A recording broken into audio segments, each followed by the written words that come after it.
If a person too often agrees with the demands of other people, then one day he will change. Therefore, we should not be too demanding, and it is better to help each other in moments of need and not allow feelings to go beyond the limits. The woman says that the era of magicians is coming very soon, and therefore she is going to sponsor him because she believes that supporting the powers of magicians will bring her benefits, and these are her reasons. The boy asks what he can do to help her. The lady replies that he must protect her if she is in danger and help with her family's affairs, and for this he must stay in the Rodenberg house. According to the original story, Susan will become an empress and create a new kingdom. But the main thing is that the heroine claims that this time, Farron will become the emperor, and she asks if he knows about this because she believes that this is for her survival. The boy asks in surprise if this is possible and says that the countess saved his life. The girl says that if you demand too much from people one day, they will change, and therefore she offers him to enter into a blood contract on terms that they both can accept. The main character explains that to conclude such a contract, two people will need to mix the red liquid, and if one of the parties violates the contract, it could cost her her life. The lady looked at the boy and asked if he was scared. The boy replied that if that was what the countess wanted, he would never break the agreement. The woman says that they will then make a contract later, when his wound heals, because she thinks that he needs to rest, and then says that if he needs anything, he should let her know about it. The boy asks if he will stay with her. She says that if it does not suit him, then he can live alone. Hearing this, the young gentleman cries out and objects, saying that everything suits him, and that he is very glad that he will live with the countess. At this time, the main character thought that it was so great because she pulled him out of this hell, and she thinks that it only makes her feel better. The man says that the criminal is Madame Rodenberg and tells her to raise her head, and then says that she is accused of the following crimes, and this is attempted murder and a coup d'état. The man asks how she could do it, and then says that, having committed all these crimes, she has no right to ask for pardon. And at that time, the girl thought that she would accept death as atonement. At this time, the girl thought, and the man asked where she wanted to go. She said that she would go to the shelter. The novel, How to Survive. Being a Wizard tells the story of how a corrupt empire humiliated magicians.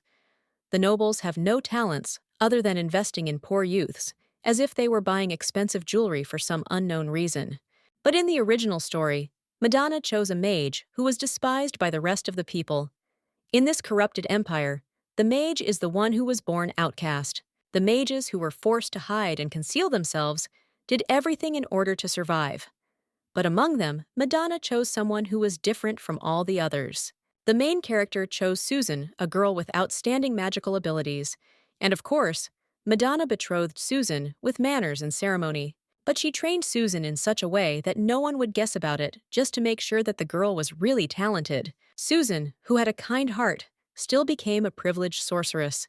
Despite the humiliation, she joined the rebellion to free the magicians. The girl fell in love with the main character and then successfully took revenge on Madonna. She overthrew the empire, created a country for magicians, and lived happily ever after. This is the plot of this romantic story. The main character was surprised because it was incredible that she got into a novel and she became Madame Rodenberg. At first, she was surprised, but when she realized that she had gotten into a novel, she decided that she had to do something that was not in the plot. The lady understands that she must survive and must help Susan in no case by mocking her. After all, she knows that this time Susan was executed and she had already died by that time. Before her death, the girl prayed with all her heart for another chance, and God granted her request.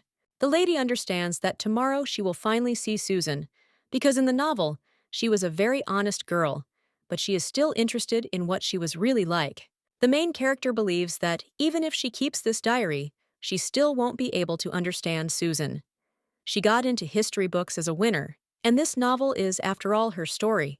Madonna believes that in the end, she will win one way or another, and this time everything will be different, because she will choose Farron because she knows that he is a villain who will stop Susan and she will become his patron. The coachman informs the lady that they have arrived. She says that he is strict and asks him to wait for her for a short time. When the girl looked at the building, she thought that this was the shelter where they gather orphans who know the basics of magic, which the Empire despises so much. And this is the place where Susan, the heroine of the novel, is located. Farron is also there. The man invites the lady to come in, and she says that she is pleased to meet him. The young gentleman says that it is an honor to meet her, because he did not expect that she would be so young and beautiful. He thinks that she is so young, but holds a high position. At this time, the lady thought that he was looking down on her, and understood that there weren't many weirdos in the world who wanted to invest money in magicians, and the lady thought that he probably thought she was an idiot. The main character suggests throwing aside pleasantries, and then announces that she wants to choose a child for patronage, and then orders them to be brought here quickly. The man says that according to her requirements, he chose little girls. Hearing this, the Countess asks if she asked for this, and remembers that it was 10 years ago, and then says that she changed her mind and wants to choose a boy too. The lady says that boys and girls don't matter, and so she orders to bring boys too. And at that time, she thought that no matter what, she is going to take Farron and sort out this shelter. The Countess asks, what is the matter, and if there are any problems. She asks how long it will take to bring the children. And then she says that she is terribly busy, and therefore orders to give her a list of the children first. And the man gives her a list, and the lady says that first of all, she will study it. The gentleman says that he will prepare everything in the meantime. At this time, the main character thought that this was a disappointment, because someone like him should be crushed by a force that would open his eyes. The lady says that she has been through a lot, so when she sees something like this, it makes her work on herself. Farron Paul, male, 12 years old, black hair and red eyes, needs close attention due to his rebellious nature and habit of talking back. Susan Paul, female, 12 years old, dark blue eyes and light gray hair, easygoing character, caring for others. The Countess thought that she had not seen these questionnaires in her past life, and it seemed that there were no special notes in them. Suddenly, the girl heard Susan being asked if Farron had hit her again, and the little girl answered that he hadn't hit her, but was constantly teasing her, and she was afraid when he was around. The little girl with silver hair asks the lady not to take Farron with them. At this time, the main character thought that starting from how she pretends to be an unhappy sheep to her fake tears, her acting is impeccable. The Countess says that there are very loud screams, and then asks what is going on, and thinks that this time this girl will not be able to fool her. The shelter worker asks the lady for forgiveness, and then asks if she thinks it's too noisy, and then says that the girl is still very young, and then tells her to apologize to the Countess. The girl apologizes for disturbing the lady. Hearing this, the main character thought that, despite the fact that she is just a child, she scares her, and then asks if this is how he prepared. He apologizes and says that he will immediately fix everything. The man grabs Susan's hand and tells her to stop crying and offers to go with him, and then tells the Countess that he will soon come to the reception room. The main character realizes that the original story does not reveal details about Farron's childhood. She wonders if the boy bullied the girl when they lived together in the orphanage.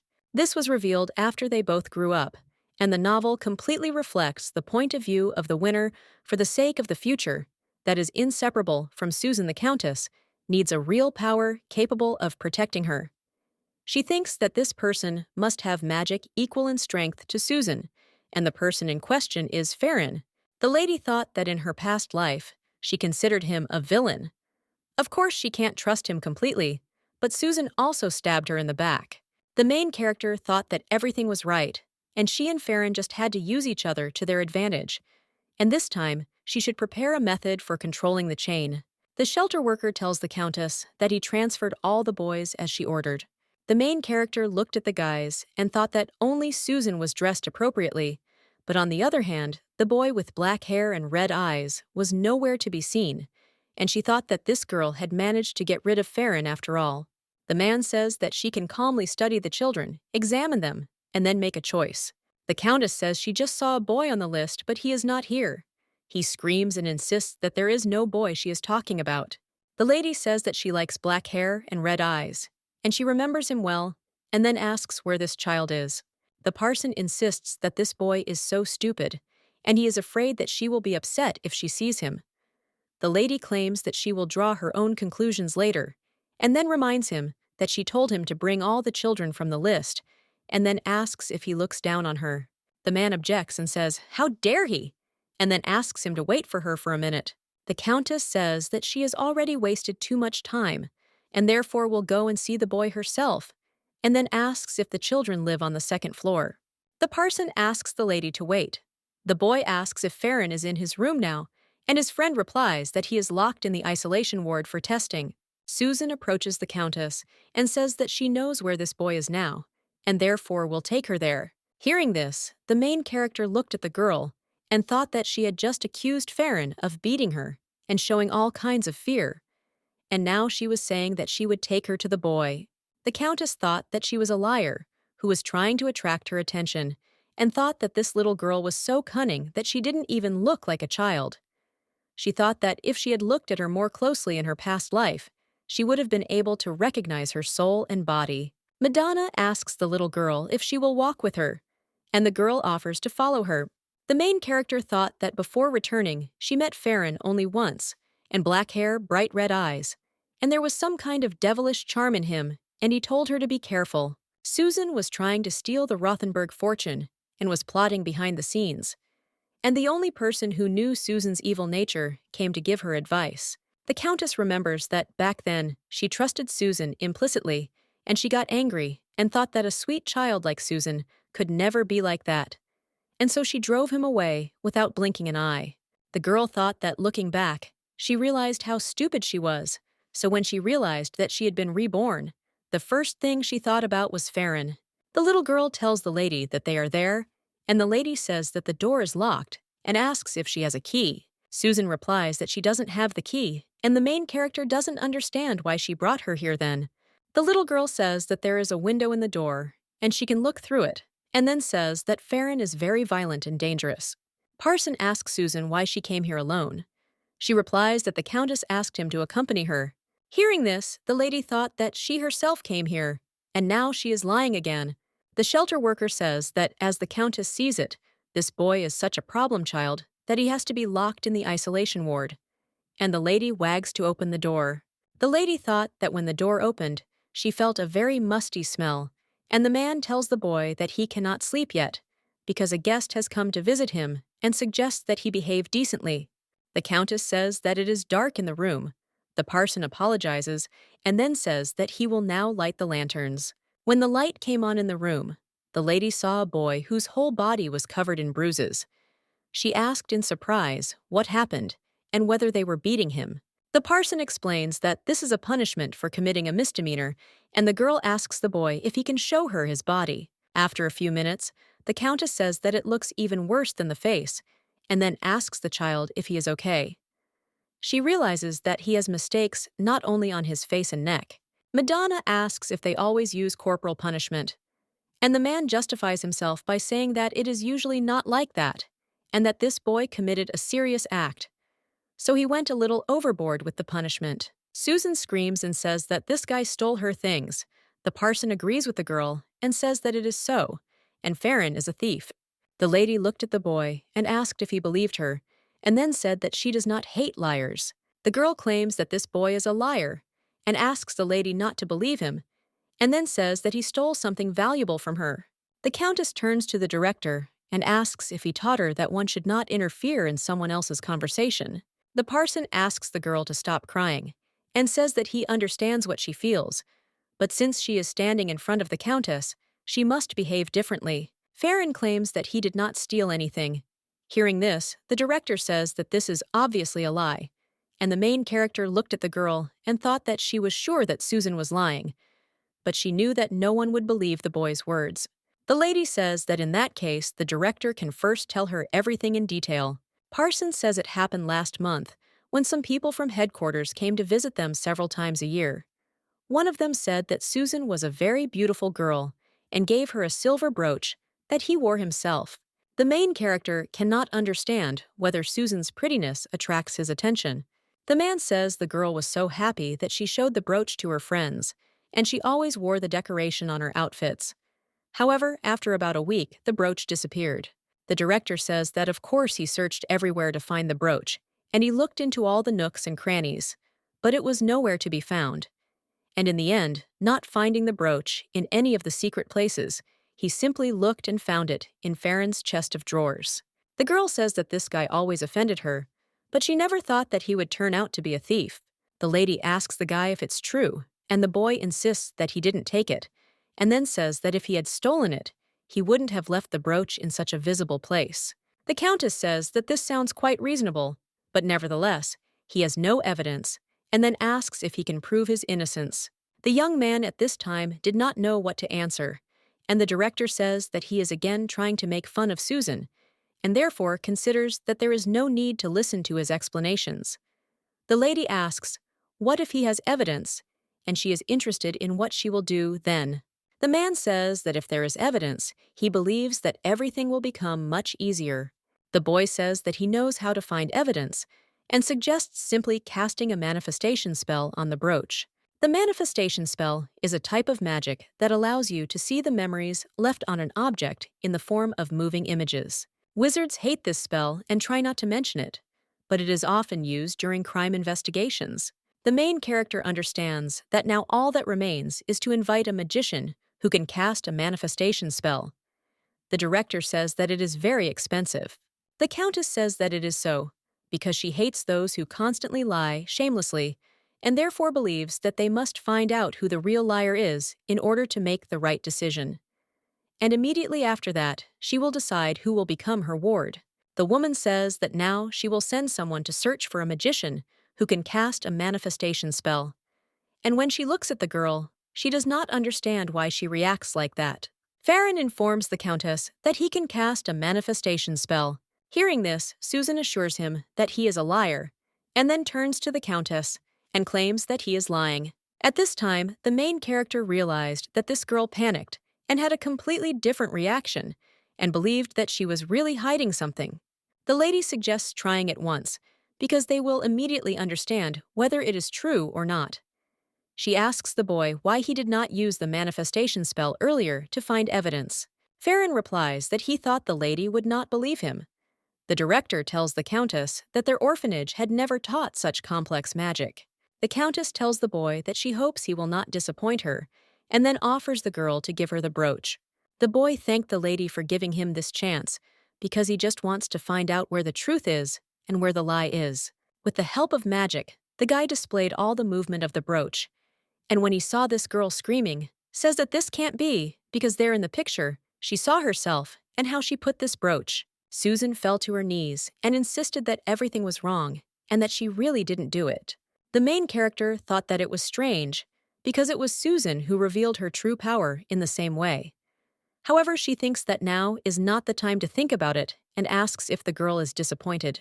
The little girl claims that she is not like that, and the principal says that Susan was disrespectful, and later he will teach her a lesson. The countess turns to the director and says that, looking at the list of the orphanage's pupils and the children he brought to the reception, she noticed that the number of people was unreasonably high, and it seems to her that he keeps 2 lists in order to steal money from the treasury. The lady asks if she can punish him with the law, and then says that she chooses Farron as her ward, and therefore she will take him away from there immediately, because she believes that his powers will soon expire anyway. The boy asks the countess if he can take her hand, and she suggests doing as she wishes. When the main character left the shelter, she thought that everything was fine, and she should calm down, because now Susan was just a weak child, and then she told the coachman to go home. The lady tells the assistant that on the way, he should not forget to file a complaint with the authorities against the management of the shelter, and also tell the striped raven to come to her tomorrow night, and also he should keep this a secret from her mother. Madonna thought that now everything would be different and completely different. Farron tells the lady that he was so scared that he didn't even thank her properly. She claims that there is nothing to thank her for, and then says that it will be a fair trade. The countess says that times are changing, and she thinks that very soon magicians will gain recognition, and therefore she is going to patronize him. The woman says that for the same reason he must improve his magical skills in order to help her in the future, because these are the terms of the deal. The boy asks what he can do for her. She replies that he can protect her if she is in danger, and then when he grows up, he will help her with chores around her house.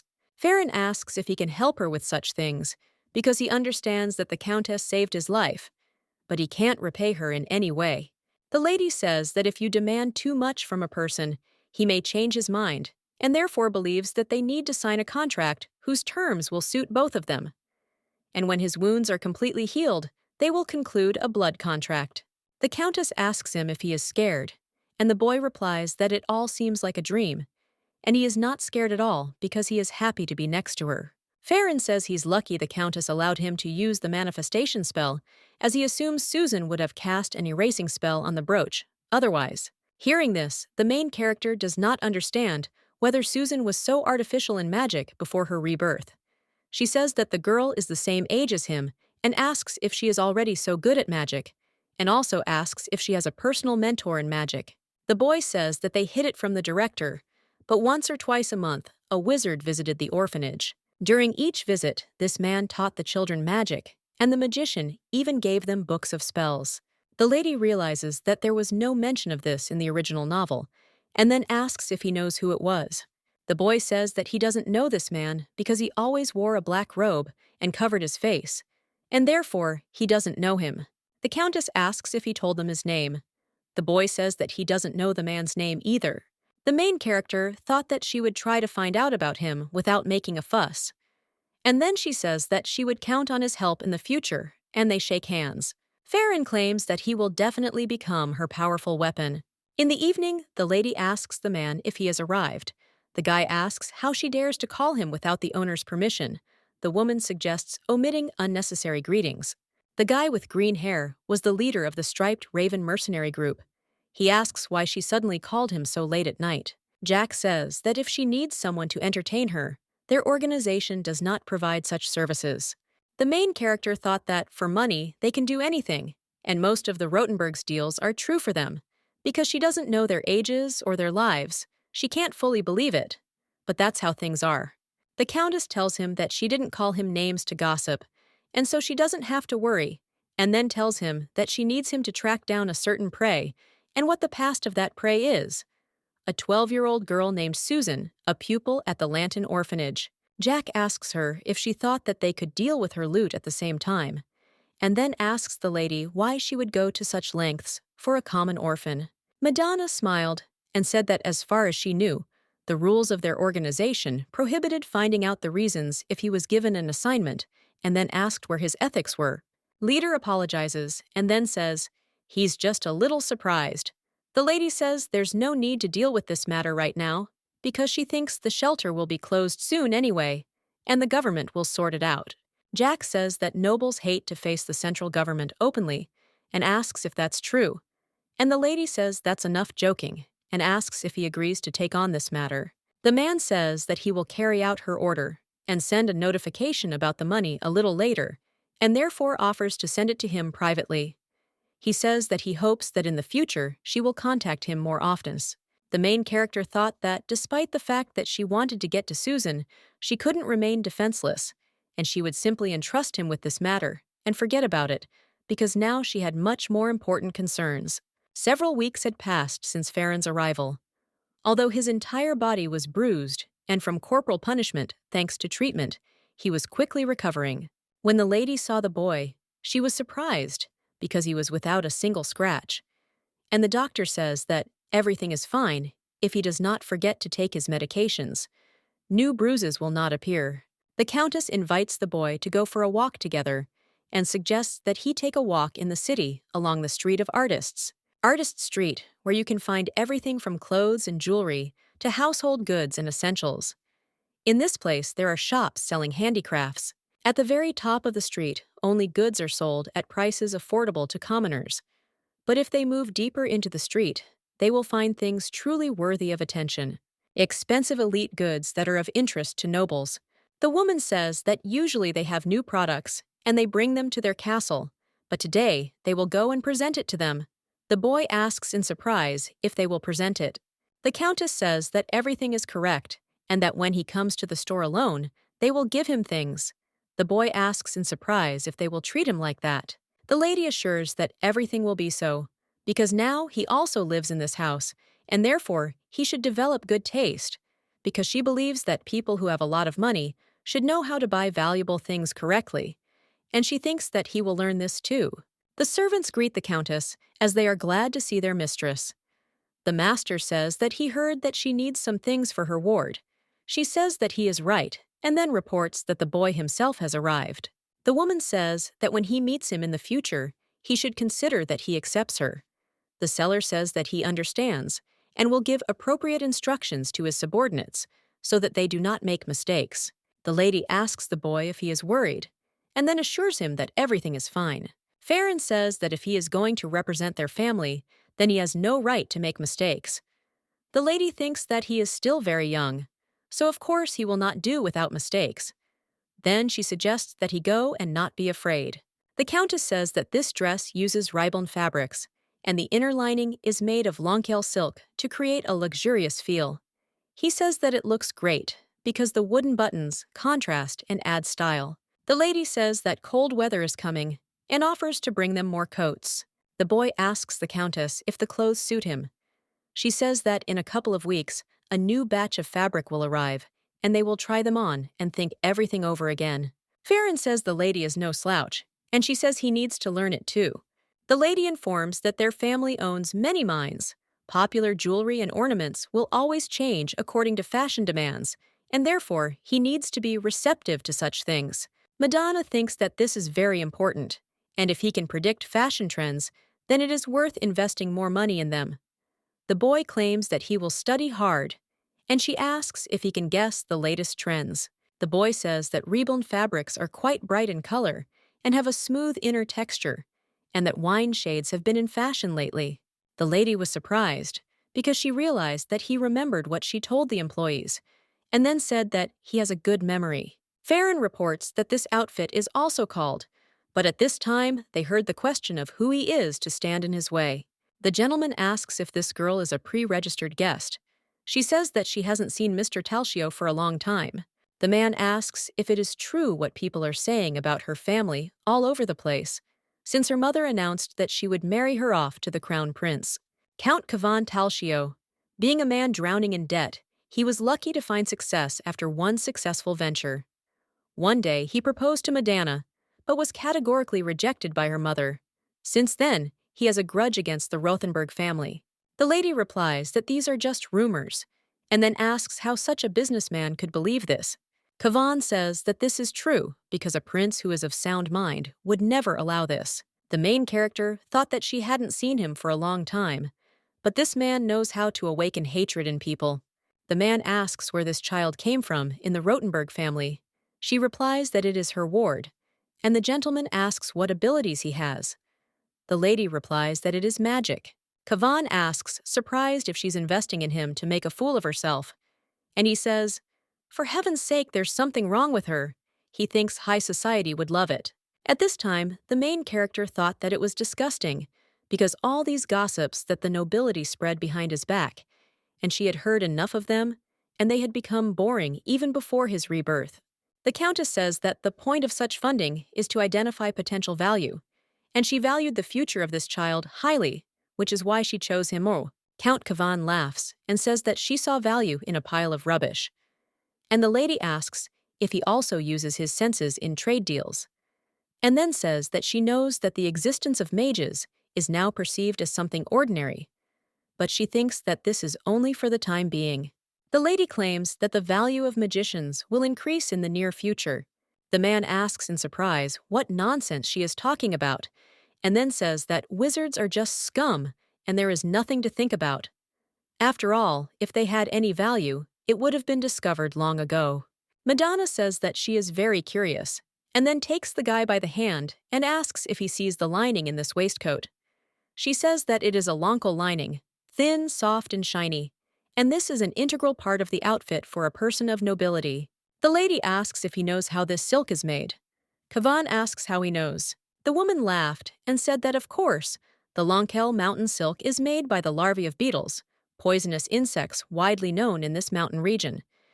And then she said that before people discovered their value, these beetles were also worthless. The count asks if she wants to say, in other words, that the magicians will begin to be valued like those beetles.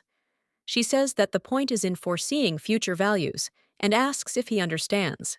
The main character reports that the production of mountain silk in large quantities requires a lot of money, which means that large monetary investments are needed, And so the producers made a business proposal to one noble family that did not have the gift of foresight and therefore refused this proposal. The Countess says that it seems to have been their Talcio family, and then asks if that is true. After all, that would explain why he knows nothing about the Lonkel silk. The lady suggests that the Count watch his language because she believes that her position is lower than his. But after the title of Countess passes to her, he will have to be careful. And then she says that arguing with a short-sighted and narrow-minded person is completely pointless. The lady nevertheless thanks him, because thanks to him, their family has a monopoly on the trade of Lonkel silk. I heard this, the man got angry, and then said that they would live and see, because he would never forget today's insult, and then left. The lady asks the boy how he is, and also wonders if he was very scared. Farron explains that he is fine, but is surprised, because this man spoke to the Countess like that. And Madonna claims that for high society, this is quite natural, because the nobles are not nearly as grateful as he thinks.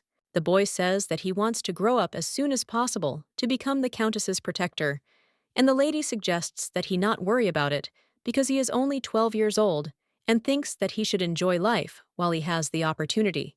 The guy says that the Countess is not yet an adult either, but she claims that she is still older than him. The saleswomen ask the lady if she is okay, and the lady says that in any case, it all happened because of her, and therefore she will compensate for the damage caused by Count Talcio. The woman says that it is not necessary to do this, but the lady objects and claims that these trading establishments are very important for her family, and therefore suggests writing everything down on her account. The saleswoman says that they will then give her a discount and asks what they should do with the things that the Count touched. The lady suggests sending them to a charity fund because the things that the Count touched cause her inconvenience. The woman invites the lady to rest in the living room while they clean it up. The boy says that the Countess suffered because of this man, and she says that this is also a kind of investment. Hearing this, he is surprised, and the lady explains that buying the favor of other people is an investment. The lady suggests to imagine that the store will need a depositor for valuable items in the future, and among the suitable candidates will be the Talcio family and their family. And then she asks who they will give preference to. Medina explains that there is of course a chance that they will choose the one who makes them a better offer. But if the offer from both families is the same, they will choose those who left a good impression. The lady believes that people's hearts are not won overnight, and it is high time to show sincerity, money, and labor, because she thinks they need all this. Farron wonders if today's losses are an investment to buy other people's favor. She says he is right to think so, because the best way to show your sincerity is with money. The lady says that he should not doubt the investments that will bring benefits, and make sure that he spends his money wisely. The boy asks if this means that she generously invests money in him, and also wonders if she shows him her sincerity, in other words. At this time, the main character thought that she behaved exactly the same way to Susan. She gave her not only money, but also her love, although this investment failed. However, she understands that favor and affection are different things. The Countess says that after they sign the contract, he will no longer be able to betray her, but if he trusts her, then you can assume that in this way she shows him her sincerity. The boy says that he is glad to hear this, and he wants to win her favor. He says that the lady has a lot of money, but he will do everything possible to prove his sincerity to hers. The servant tells the Countess that everything is fine now, and they will bring new outfits for her to look at. At this time, the lady thought that she hoped that Farron's favor that she felt would be as gentle as his warm hand. When the girl returned home, the maid reported that the Countess was already home. Hearing this, the main character was surprised, because she thought that her mother's business trip would last 2 weeks. And then she asks why she returned so early. The maid says that she said that the circumstances of the case have changed for the worse, and it seems to her that she wants to arrange a surprise for Milady, since that is what she always does. Madonna thought that she might see her mother again, who died from an unknown disease, and therefore she was a little worried.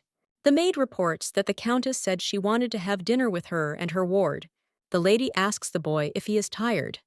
Farron, a little worried, asks what if she doesn't like him, because he understands that he is a magician, and the girl suggests that he should not be afraid because her mother is very strict but fair.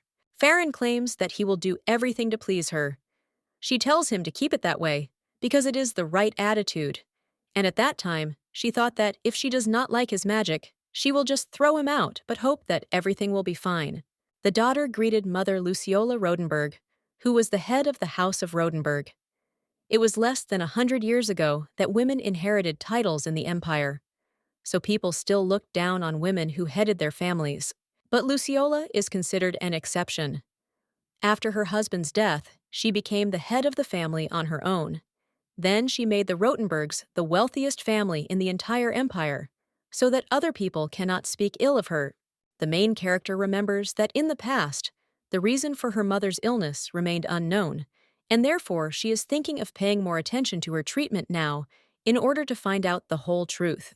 The mother asks if this is her ward. She says yes and invites the boy to greet the countess. He says that he is glad to meet the countess, and his name is Farron. The boy says that he knows little about good manners, accepted among the nobility, and if he behaves disrespectfully, he asks to give him a scolding. The lady says that self-knowledge is true wisdom.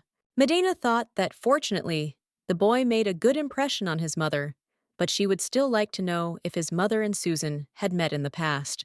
The daughter tells her mother that she heard that there were some complications in their case, and that is why she returned early and asks what happened. The countess explains that she had to go to the south to the city of Latiche to make a deal, but the bridge leading to the city suddenly collapsed, and she needed to bring goods there because she couldn't use boats. The main character asks if there is a bypass. Mother says that this city is located among rocky mountains and goes to the river, and the bridge was the only passage. She reports that the city's residents are also going through hard times because of the blocked roads. Madonna asks when the bridge will be restored, and the lady says that the earliest is in 1 or 2 months because their goods are used in the spring, so they have problems. The lady turns to the boy and then apologizes because she thinks he probably isn't interested in hearing about such things. He objects and says that everything is fine, and the lady suggests to start eating. Mother says that she understands why her daughter chose Farron, because she asked to bring it not as a table decoration, and one way or another, in the future, it will require an impressive investment of money. Luciola turns to the boy and says that she wants to make sure that he really is valuable. Hearing this, the daughter wanted to say something, but her mother forbade her and told her to sit still. Mother says that Medina brought him home because he is a wizard, and then asks if he can show what he is worth as a wizard. Farron replies that he can, and if it doesn't bother her or cause her harm, then he would try to solve the problem with the collapsed bridge. Hearing this, the countess was surprised and said that lying is a bad habit, and then asked if he was ready to answer for his words. Farron claims that he said he could do it and is not lying. The lady agrees with him and says that if she checks his word and the transportation of the goods fails again, their family will suffer huge losses. Luciola says that even if this happens, she will not demand compensation from him for damages, but if he continues to brag and smugly talk about his abilities after this, she will cancel all the monetary investments promised to him. The daughter wanted to say something, but her mother objects and says that she is not the mistress of this house yet, and this is her order as the head of the family. She asks the boy if he agrees with her. Farron replies that everything suits him, and the lady suggests going to the city in a week and tells Madonna that she will take the lead in this deal. The young lady agrees, and at that moment, she thought that she would have to take responsibility for this matter, together with that boy. After all, she knows that fire hardens gold and adversity hardens people, and this is her mother's motto. But she wonders if everything will be okay. The girl with pink hair asks the guy why he acted so recklessly, and he asks in surprise if she is happy. Madonna says that if his plan works, then everything will be fine. But if it fails, Farron claims that everything is fine and he can do it. The guy says that he can only show her these trivial spells, but he would like to prove his sincerity to her, and so he decided to help her with this problem. The lady claims that he is getting the hang of things quickly, and the boy happily says that she just praised him. The main character says that if everything works out, he will grow in the eyes of her mother, and the boy says that he wants to grow only in her eyes. Having heard this, the girl smiled. Farron says that he was terribly upset when they were in that store, and after her words, he realized that he couldn't do anything. He says that he wants to help somehow, so that Milady and the Countess don't regret patronizing the magician. The lady says that even if he fails, she will trust him, and therefore believes that it is better to postpone signing the contract for now. The kid asks if she is talking about the blood pact, and then says that if he fails this task, he wonders if he will be sent back to the orphanage.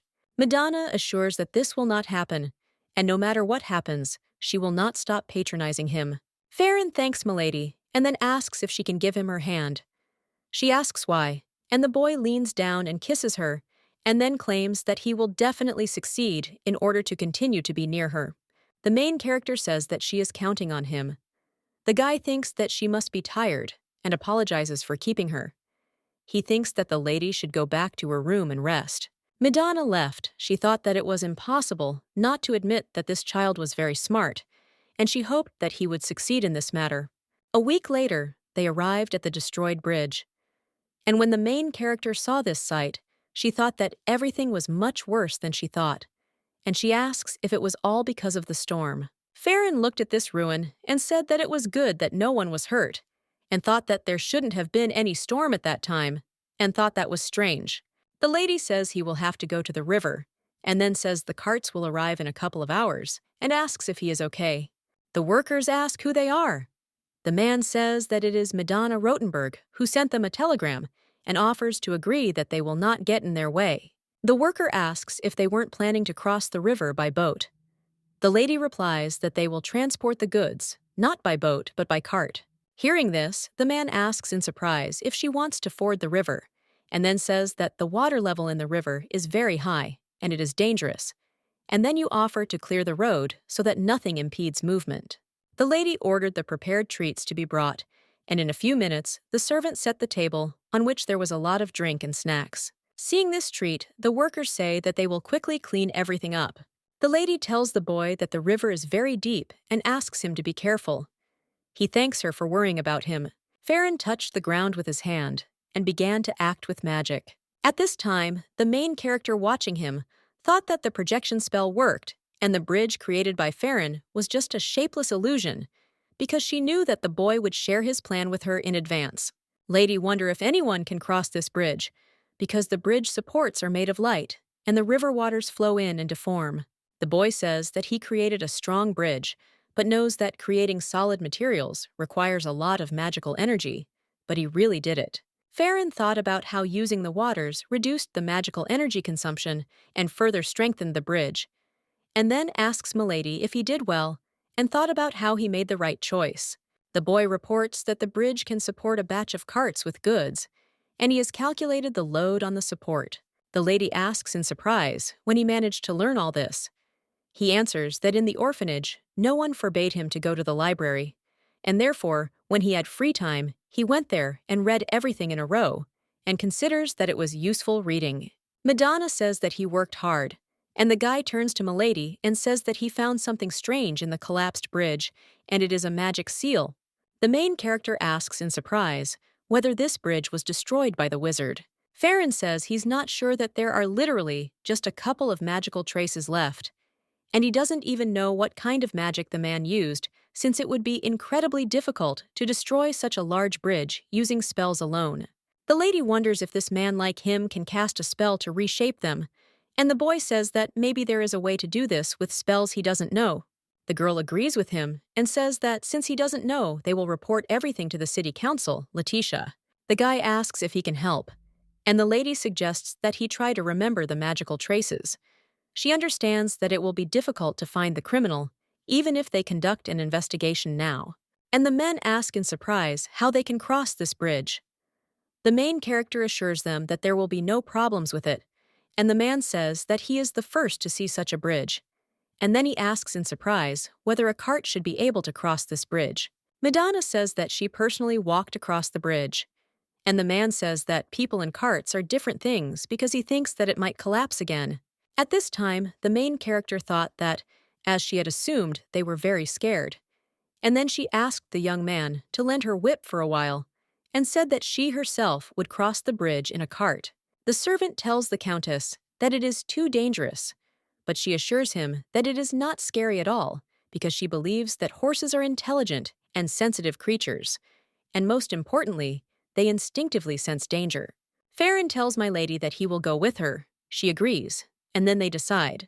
Madonna asks the men what they will say, since they have safely crossed the bridge, and then offers to transport all their goods now. All further issues were resolved in a matter of minutes, because it was an unthinkable event. And there is no need to say that the profit was more than they expected, and the main character also shared with the Latish City Council ways to protect the bridge. No magician could repeat Farron's spell, and the girl decided to keep his magical power a secret, and the boy calculated that the lifespan of the magical bridge was 1 month. The main character believes that this was enough time to build a new bridge. The closed City Council of Letitia publicly expressed its gratitude to the Rotenberg family. This was done by a magician patronized by the Rotenbergs, and this story was widely publicized in the newspapers. Luciola says she didn't think this case would cause so much noise, and she doesn't know if it could cause trouble for their family. The Countess says that the result of this publicity is great, and the family name has become even more famous. But she believes that if Farron is now presented to the public, it will cause unrest. The woman believes that the boy is still very young and has a lot to learn, and she wants to postpone his introduction to society until a later date. The main character thought that Farron would come out into the world when he became an adult, not earlier. The mother says that first they need to have a good rest, and then turns to the boy and says that she hopes that he will continue to work well in the Rotenberg house. The guy agrees with her and assures her that this is how it will be. Medena thought that this was how her mother's test had ended, and all that was left for them to do now was sign the blood contract. The main character thought about how she had become so thin, and that a month had already passed since her mother's death, and that all the maids with whom she was close had had misfortunes, and they had quit one after another. One left near the lady, except Susan. The girl brought her lunch and said that the lady must be strong, because now she is the head of the Rotenberg family. The Countess says that she should have prepared for her coming out, and then thinks that the girl must be terribly disappointed.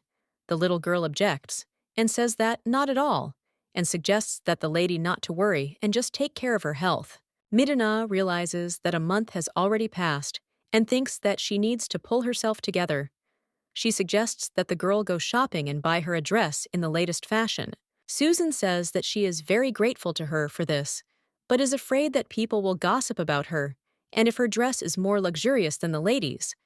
But the lady interrupts her and says not to pay attention to other people's words because she believes that all these outfits suit her more than her. The girl says that the lady looks very good in dark-colored dresses, especially blue and brown, and then suggests that the lady go.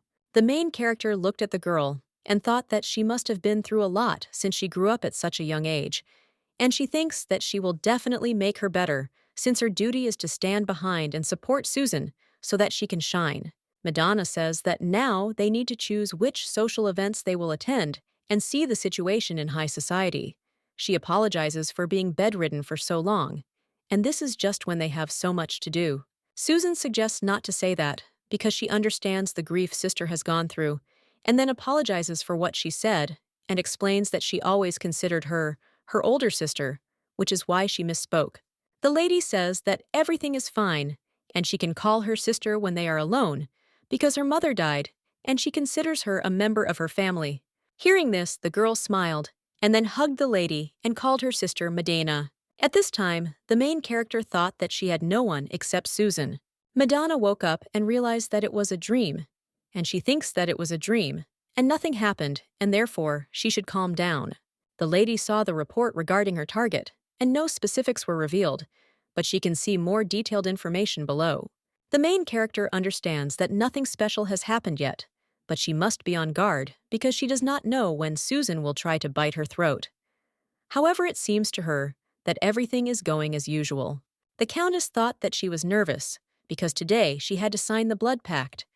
She thought that everything was fine because Susan was no longer in her life and she had a peaceful future with Farron. The boy wishes the lady good morning and says that she is very beautiful today and looks dazzling. Hearing this, the Countess says that he knows how to speak sweet words, and the boy claims that he told the truth and then asks why she is wearing dark clothes today and wonders if she likes such colors. Madonna explains that it's not that she likes it. I think that bright colors just don't suit her. Farron assures that this is not the case and says that, of course, the dark-colored outfits that she often wears look elegant and suit her very well, but it seems to him that she would look amazing in a luxurious dress of a bright shade. Hearing this, the main character remembered that when she went shopping with Susan, she always chose dark-colored clothes for her, and so she thought that such outfits suited her better, and she wondered if brightly colored clothes would suit her too. The lady says that she doesn't often wear clothes of a different color and thinks that it would look a bit strange. The boy says that he is sure that it will suit her very well, and says that the next time they go shopping, he suggests that she buy a new dress in a different color and style. The main character says that they agreed, and will talk about it later, because it is time for them to go because she thinks that otherwise they will not be late for the meeting. Temple of Latoha, goddess of hope and justice.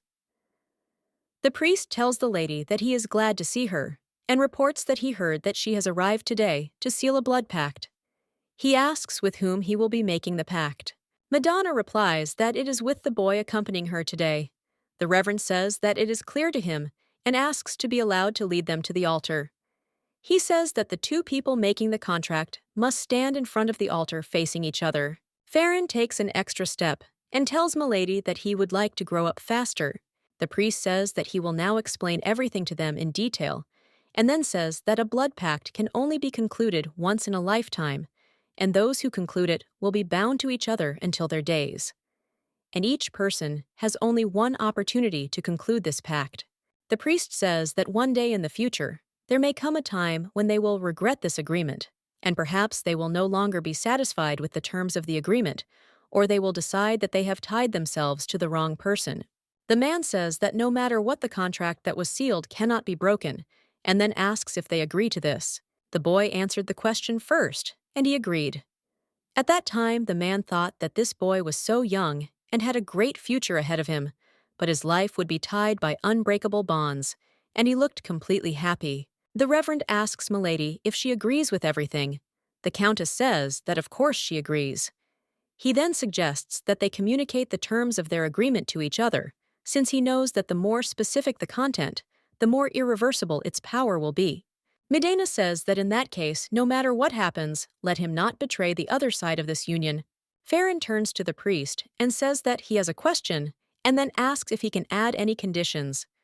The priest replies that of course he can, because the blood contract is concluded once and for life, but he can add more than one condition only if the other party to the union gives his consent. The boy tells Milady that he would like to add one more condition to their agreement. She agrees because she thinks it would be unfair for her to only put forward her conditions, and then asks what he would like to add. Farron says that the conditions seem not strong enough to him, and if it sounds simply like, "don't betray." Hearing this, the lady was surprised, and he says that he will never betray her. But who knows? Maybe in the future he will cause her trouble or put her in an awkward position. The guy asks if he can do something else, like leave her, and so he would like to add something to this condition, and then says that no matter what happens, never part with each other. Farron explains that this is a bit of a vague condition, because everyone understands the words not to part in their own way. And for example, he is not able to move away from each other even a step, or they must be close in terms of graphic distance. The boy says that in this situation, it doesn't matter whether the other side agrees or not, because it's like riding in the same carriage together every day, and then asks if it's inconvenient. The priest says that if it is so, then everything is good, and the boy asks Milady what she thinks. Hearing this, the main character was surprised, because she did not even imagine that he would put forward such a condition, and she believes that in this case, she will be in danger if Farron is far from her, and it will be difficult. However, she believes that this condition is quite beneficial for her. The lady agrees and says, "let it be." So the guy says that he is glad that she agreed to his conditions. The priest says that this is excellent, because it means that they have agreed on everything, and says that now they will sign a contract to prove the sincerity and trust between the parties. The Reverend says that they will both take the sacred blade and prick their finger, and then they must leave a drop of their red liquid on this dish. Farron says that although this is a condition of the contract, he does not want to see Milady get hurt. Seeing the red liquid, the lady asks if it hurts. The boy replies that everything is fine because he just does not want her to hurt. Madonna says that there is no need to worry so much, and then offers to give her the blade. The priest says that they are making a pact in front of the goddess Liltohi, and if one of the parties breaks the pact, then the violating party will be subject to forced conversion. The Reverend says that this is an immutable force that will be with them until their last breath, and then asks Madonna Rothenberg if she and the boy agree. They answer that they do. The priest says that the blood pact is sealed in the presence of the goddess Leltohi. Farron looked at his finger in surprise and said that he didn't know that this would happen, and the priest smiled and said that from now on, and until he breaks the agreement, nothing will change, and until then he will hope that they both will fulfill the terms of the agreement with all sincerity. The Countess thanked the Holy Father. He said that he hoped that Leltoka would always protect them. The main character thought about the fact that she had to donate a huge amount of money to the church to hold the ceremony today, but she believes that it was not a waste of money, because from now on she can trust Farron completely. Madonna turns to the guy and says that she is very sorry that he had to make a contract in her favor, because she knows that they only have one life. The guy asks the lady not to say that because he was able to make a contract with her for life, and it is an honor for him, and then says that her words sound as if she did something bad. The main character objects and explains that this is not what she meant. Farron says that the whole life he vowed to spend with her sounds like they are engaged. The lady asks what he said, and the boy replies that he said he wants to grow up quickly. The Countess says that there is no need to worry about this because she knows that they still have a lot of time. The lady says that she feels just fine, and then asks what kind of magic potion this contract is. The main character says that now she can legally raise the boy, but she wonders what will happen if something goes wrong in the future. Madonna looked out the window and saw Jack, and he says that the young lady is home. She asks why he came in broad daylight.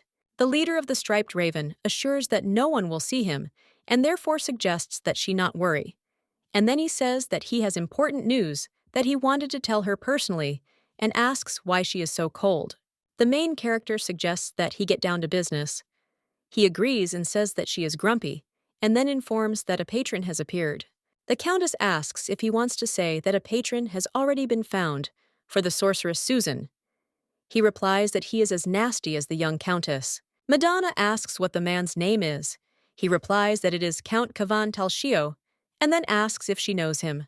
The lady thought that this was truly a nightmare come true, and she did not understand why this patron had to be Talshio, and considered that this was the most terrible scenario that could be imagined. In the Empire, magicians are powerful, but everyone hates them.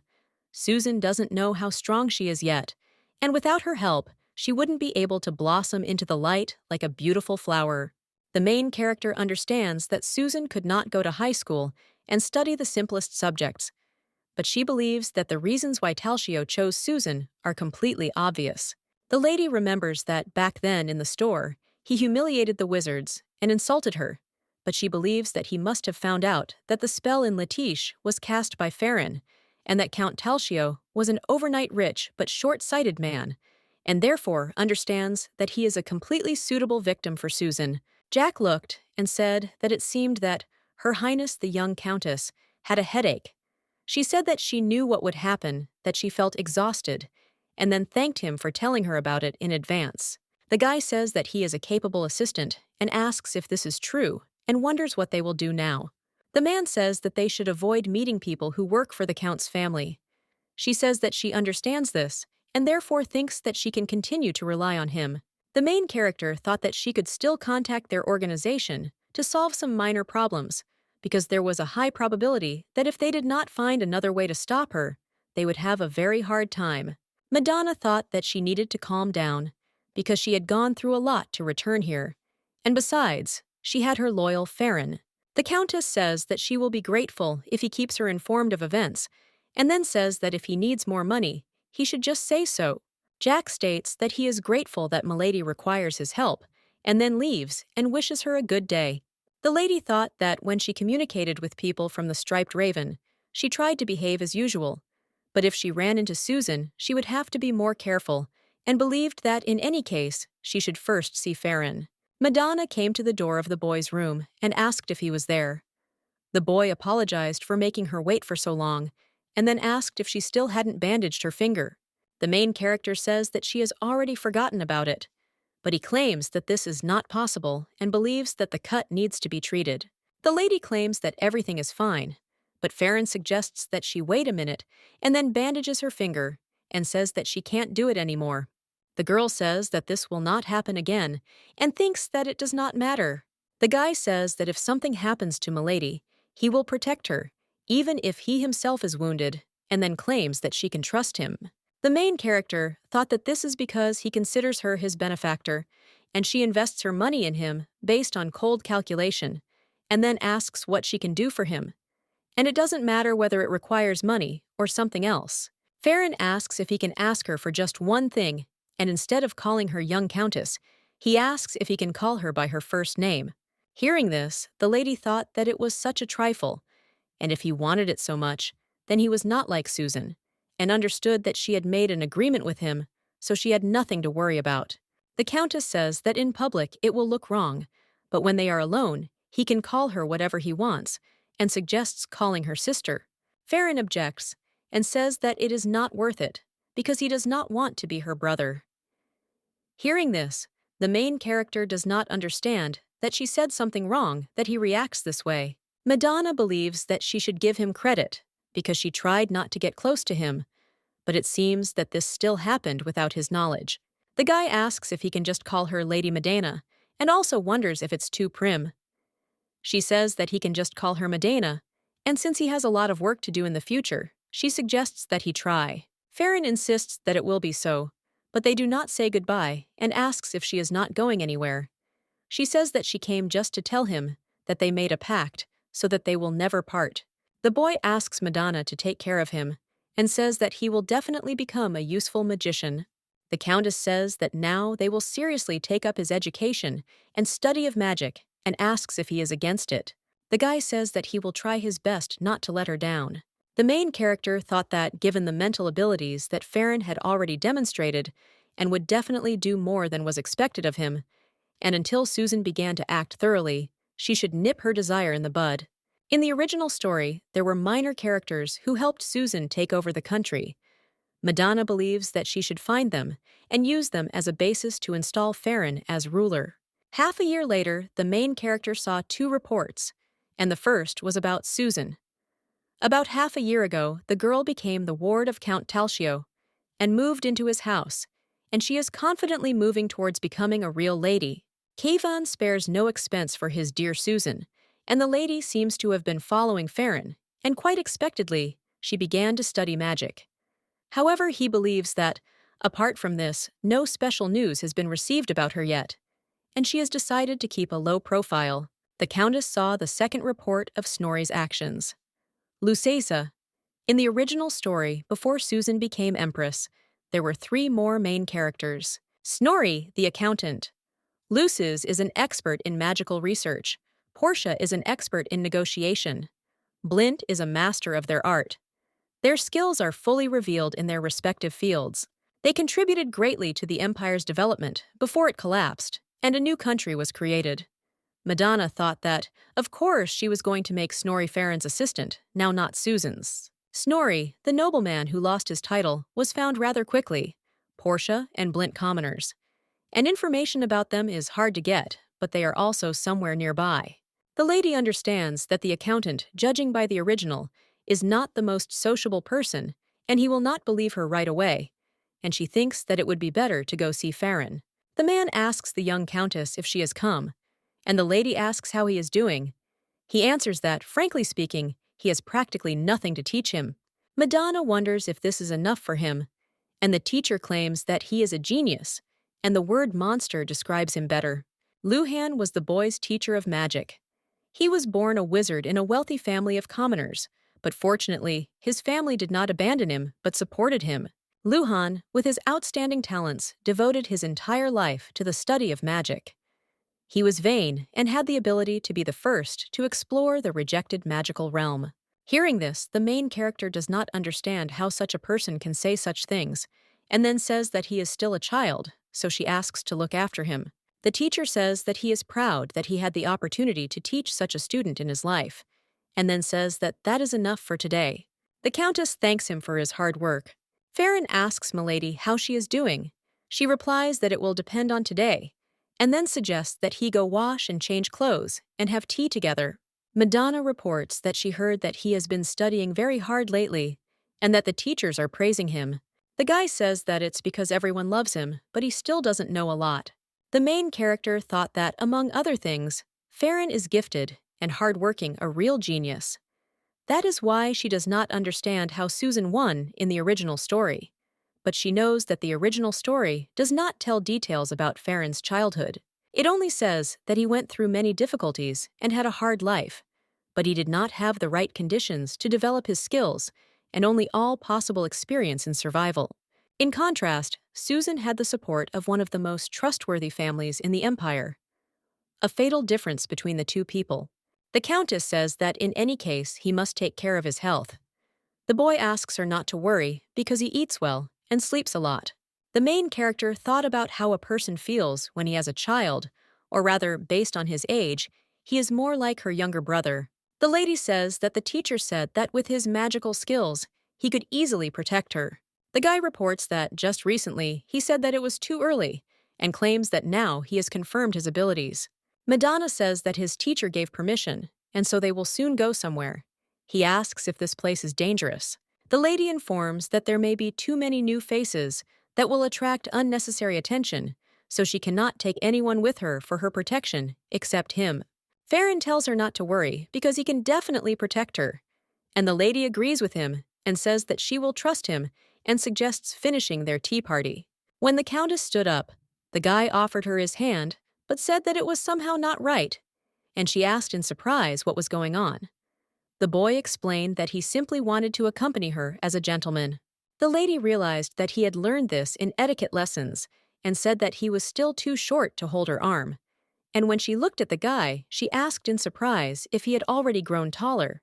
The boy says that he is still shorter than he would like, and then claims that he will grow even more. Madonna suggests that he not worry, because when he grows up, he will be much taller than he is now. She looked at his palm and thought about what they say, that children with big palms will grow tall, and over time, they will see what he will become. Farron asks if he can accompany her when he grows up. She smiles and says that of course, and not only she will have to be accompanied, but also other young ladies of his age.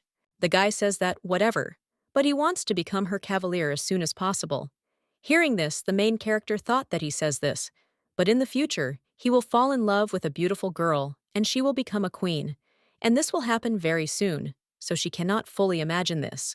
The Countess agrees with him and says that then she will wait for the day when he becomes her gentleman.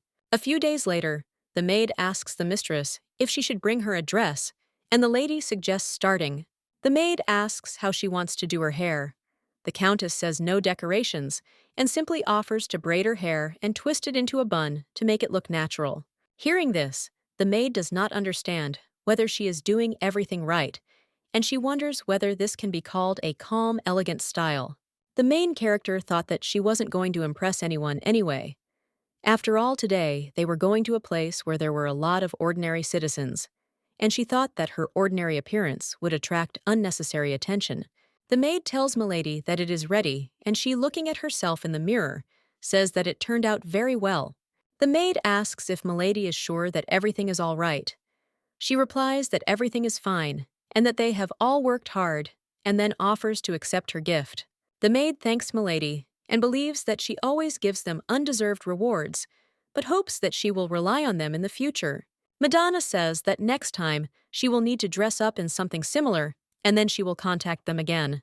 The maid says that her friends, and those who work in other noble families, said that their mistresses envy the beauty of Milady Rothenberg, and therefore she thinks that the decoration will emphasize her beauty even more. Another maid says that their lady hasn't even come out yet, and already rumors are being spread about her. The lady says that she thinks they are praising her because they received a piece of jewelry as a gift. The maids claim that my lady doesn't notice their sincerity. The maid asks the mistress where she is going in such an outfit.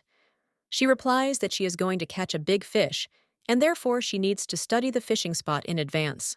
When the main character saw the boy, she said that he better put on a hat, and then said that they would go on reconnaissance today, and he had a memorable face. Farron reports that he thinks the young countess stands out more than he does. She claims to have prepared thoroughly. The guy says that she is very beautiful, and everyone will pay attention to her face. Hearing this, the main character thought that this child has already grown up so much, and then says that he did not receive jewelry as a reward, but praises her so much. Hearing this, the boy asks in surprise what she is talking about and what kind of jewelry. The lady explains that today she gave jewelry to the maids who helped her with her outfit, and they praised her to the skies with their flattery. But although she is completely satisfied with her appearance, she still thinks that such praise is a little excessive. Farron insists that this is not flattery, but the pure truth, and he is sure that the maids also spoke sincerely. He says that he will put on his hat and thinks that my lady should also cover her head. The Countess says she knows she doesn't stand out in the eyes of other people, but she thinks it's better to be careful. Madonna tells the guy that from here they will go on foot and the crew will wait for them nearby. The boy says that this is a city, and this is the place where Madonna hopes to find a man named Snorri. The lady says that this is not so because this man is not here. He asks in surprise why she came all the way to the suburbs. The Countess explains that they need to check something before meeting him. Then she tells him that Choris is located near the capital and asks if he knows what the main industry is here. The guy says he heard that this place was built as a distribution network for cooperation with the capital, and therefore brokerage deals and trading activities flourish there. Madonna reports that this is all true, and there is even a special warehouse district there. Snorri, the man they want to meet, is the owner of the warehouse here. Farron asks if that's why she looks like a businesswoman. She replies that she is the owner of the company today and says that they have arrived at the place. He asks if she wants to go inside. The girl asks if he thinks she will ask him to break down the door with magic. The boy says that if she wants it, he can do it. The Countess says that it is not worth doing this, and then asks if he can use manifestation magic and suggests simply showing her what is inside the warehouses because she wants to check some of the goods that are there. Farron uses magic to show that the warehouses are empty. She says that there is nothing more to see there and suggests going back. The boy asks if these warehouses belong to that man. Snorri. She replies that they do. The guy says that something is wrong with the goods missing from the warehouses, because usually empty warehouses are not something out of the ordinary. And then he says that if the entries in the ledger were falsified, it would look like the warehouses were full of goods. The lady says that then it will be a problem. And she thought about how all this time she has been constantly making inquiries about Snorri through the striped ravens, and this is what she has found out. Snorri's business had grown to quite a large size, and there had been rumors recently that he was trying to sell it at a high price. She knew that there was no problem with that. The real problem was that he was filing his ledger as if he were selling non-existent goods. The girl understands that this inflates the value of the enterprise, and if you look at the documents, it turns out that the warehouse is stocked with large jars of honey and will be sold at an inflated price. The deceived buyers will be seething with anger, and Snorri, having intercepted a lot of money, will go on the run for 10 years. The main character thought that she could not allow him to disappear like this. After all, she knows that the tragedy that unfolded during Snorri's absence will later destroy him. Medena understands that it would be a shame to lose such a gifted person with an extraordinary mind. And then she tells the boy that today they saw a place for fishing, and tomorrow they will meet a big fish. The next day, the lady reports that Snorri's house is in the slums on the outskirts of the capital. When the guy looked at the guys, the lady asked if he regretted it, and he answered that he thought he was lucky and thought it was sad, because a person has limits to what he can protect.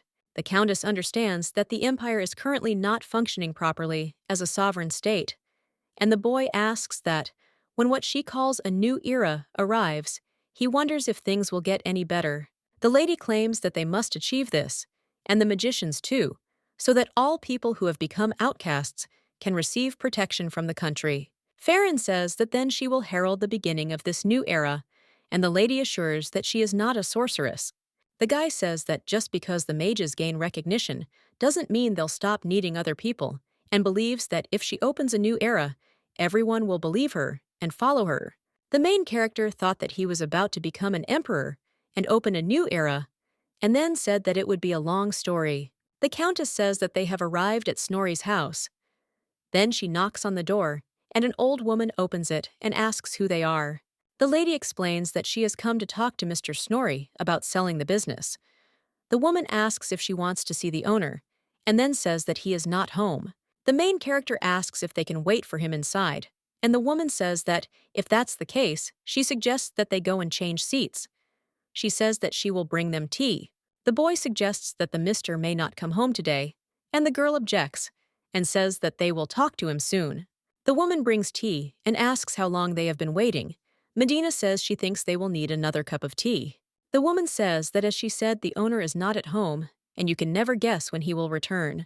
The lady asks if she will stop playing the fool, and then says that she came to talk to him, Mr. Snorri, or rather the former Viscountess Lucis. Hearing this, the woman says that she is not as stupid as she thought, and then asks what gave her away, and thinks that they could not even imagine that an elderly woman is the owner of the enterprise. But she thinks that this is even better. The Viscountess tells them to stop pretending to be commoners, and calls the girl the precious heiress of the Rotenbergs. Hearing this, the main character asks in surprise whether she recognized her from the very beginning. The accountant says that she is a noble lady, and that no one treats an old woman like her with respect anymore. Medina says that she thinks that she shouldn't play the poor former Viscountess Lucis. She tells the lady that she can call it what she wants and do what her heart desires, and then says that she accidentally found out that yesterday she went to the warehouses and therefore thinks that they managed to get inside and ask what they found. The girl says that the warehouses that were supposed to store the goods turned out to be empty, and asks if she had forged the entries in the ledgers in order to sell them at the highest price. The main character says that the flow of financial statements was artificially compiled, but she found some discrepancies. And when she examined the warehouses, her guesses were confirmed, and she used magic to check the contents of the warehouses. The woman says that the young lady is a sorceress to her, and that means this boy used magic, and then asks if this is true, and he is the young magician supported by the Rotenberg family. Lucis says that she thought that patronizing mages was just a strange hobby, but the lady definitely knows how to use other people. Medina says that this is all nonsense, and then asks how about Togo getting down to business. She says that she appreciates his abilities, but enough of the empty talk about buying and selling, and asks if she would like to become part of their family. Hearing this, the woman smiled, and then asked, what if she didn't want this? And then said that if she wanted to live her life licking the feet of nobles, she would have done it earlier. The old woman says that she is not going to listen to an offer from a naive little girl who relies only on money in everything. The lady asks what if she tells her what her goal is. The woman asks what she is going to do with that money. Medina says that she was the head of the Lucis house, and her husband betrayed her, took all her property, and deprived her of her title, and then asks if she plans to take revenge on her husband. Having heard this, the woman was surprised, and then smiled and said that she wanted to lecture her about the need to give up revenge and forgive her husband. The countess says that this is not so, and there must be more effective methods for revenge, and this is what she wanted to say without getting her hands dirty, being in a position of superiority step by step. And she wonders if finishing him off would not be too generous. The girl says that if she wants to finish him off anyway, then rather than using conventional weapons, it's better to make him wither and die himself. Then she says that she has experience in being trampled by those she trusted. The lady thought that while mourning her stupidity, she was faced with the fact that devotion and affection are worth nothing because she doesn't even know what exactly she experienced because of Susan, and the truth lies in her heart. The main character wondered what she wanted to do after she got her revenge.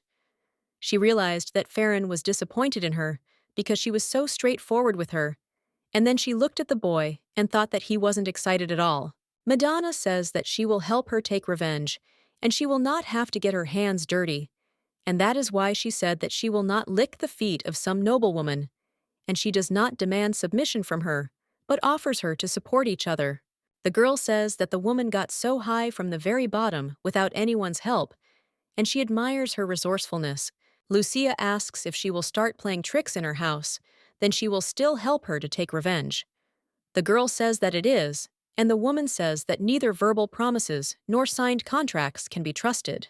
The countess says that if she wants, she can think about her proposal, and the woman asks what exactly they have prepared, and then suggests playing revolver roulette, and asks if they know the rules of the game. Lucia explains that a revolver's 6-round drum is loaded with 1 round, and each player takes turns trying to shoot themselves in the head, and the one who shoots himself loses. Hearing this, guy was surprised, and then tells Milady that she can't go to such.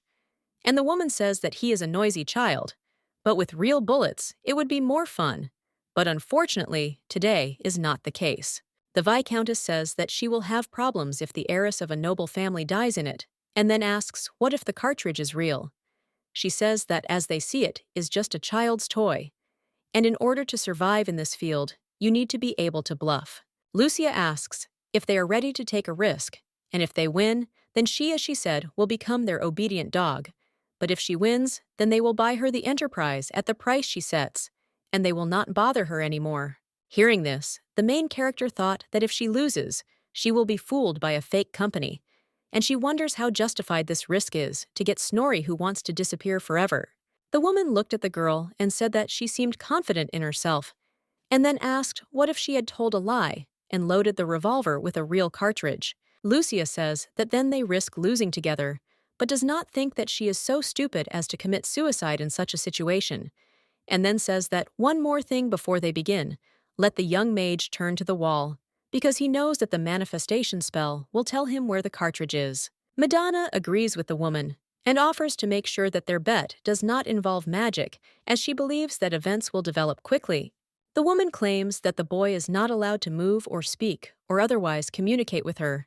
The Countess tells the guy that she does not want to use magic in this bet, and therefore suggests that he not interfere, and he agrees. Snorri says that she hasn't played revolver roulette for so long, that she's also a little worried, and then suggests that they start spinning the revolver, and whoever the barrel points at shoots first. After spinning the revolver, the woman suggests starting with the lady. The main character agrees, and at that time thought that in any case the chances are 1/6. A few minutes later, she says that unfortunately it didn't work, and tells the woman that now it's her turns. Lucia asks the lady how old she is. She replies that she is 17. Snorri says that it is very strange, that even if she is not 20, she can feel the skills that were there even before she gave birth, and then says that this is not the appearance of a 17-year-old girl who simply matured early. Madonna asks if she has a hobby of wasting time on empty chatter, and the woman says that she is a girl with character, and then puts the gun to her head, and a few minutes later apologizes and says that it is the lady's turn again. After a few minutes, the lady says that there are only 2 left, and the chances are half and half, and if the lady is afraid, then she can shoot first. The main character claims that there is no need for this, and at this time, the woman thought that, unfortunately, for the lady, this game is her victory. Snorri was surprised because the revolver did not fire, and the main character says that now there is only 1 cell left in the cylinder, and asks if this makes a difference between victory and defeat. The woman screams and says that it is unfair, and thinks that the guy must have used magic. And the boy explains that he was simply following the instructions of the young countess, because she said so that he would be sure that magic would not affect the outcome of this bet. And therefore he simply created such an appearance. Snorri asks in surprise if he can use the nullification barrier at such an age, and the lady says that it is because he is a good boy, and more importantly, it is stupid to think that a bet offered on someone else's battlefield will be fair, and naturally, she expected the lady to accept the magic. Madonna tells the woman that her husband betrayed her because she broke the law, and she hides the fact that she is a noblewoman and a magician, and then asks if this is true. Hearing this, Snorri smiled and said that it was a big secret. The Countess says that when she was first shown how to shoot, they assured her that she would use the same cartridges, but during the game, the bombs were set, so that they exploded at the set time, and claims that she is a magician. And this is the main key, and of course expected that she would use magic. The woman says that she understands and believes that the 2 of them planned it all.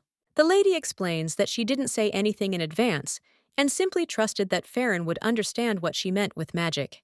At this time, the main character thought that the boy was already on the threshold of telling the teacher that he had nothing to teach, and she acted on luck because the boy might not understand her instructions, but thanks to him, they won this bet.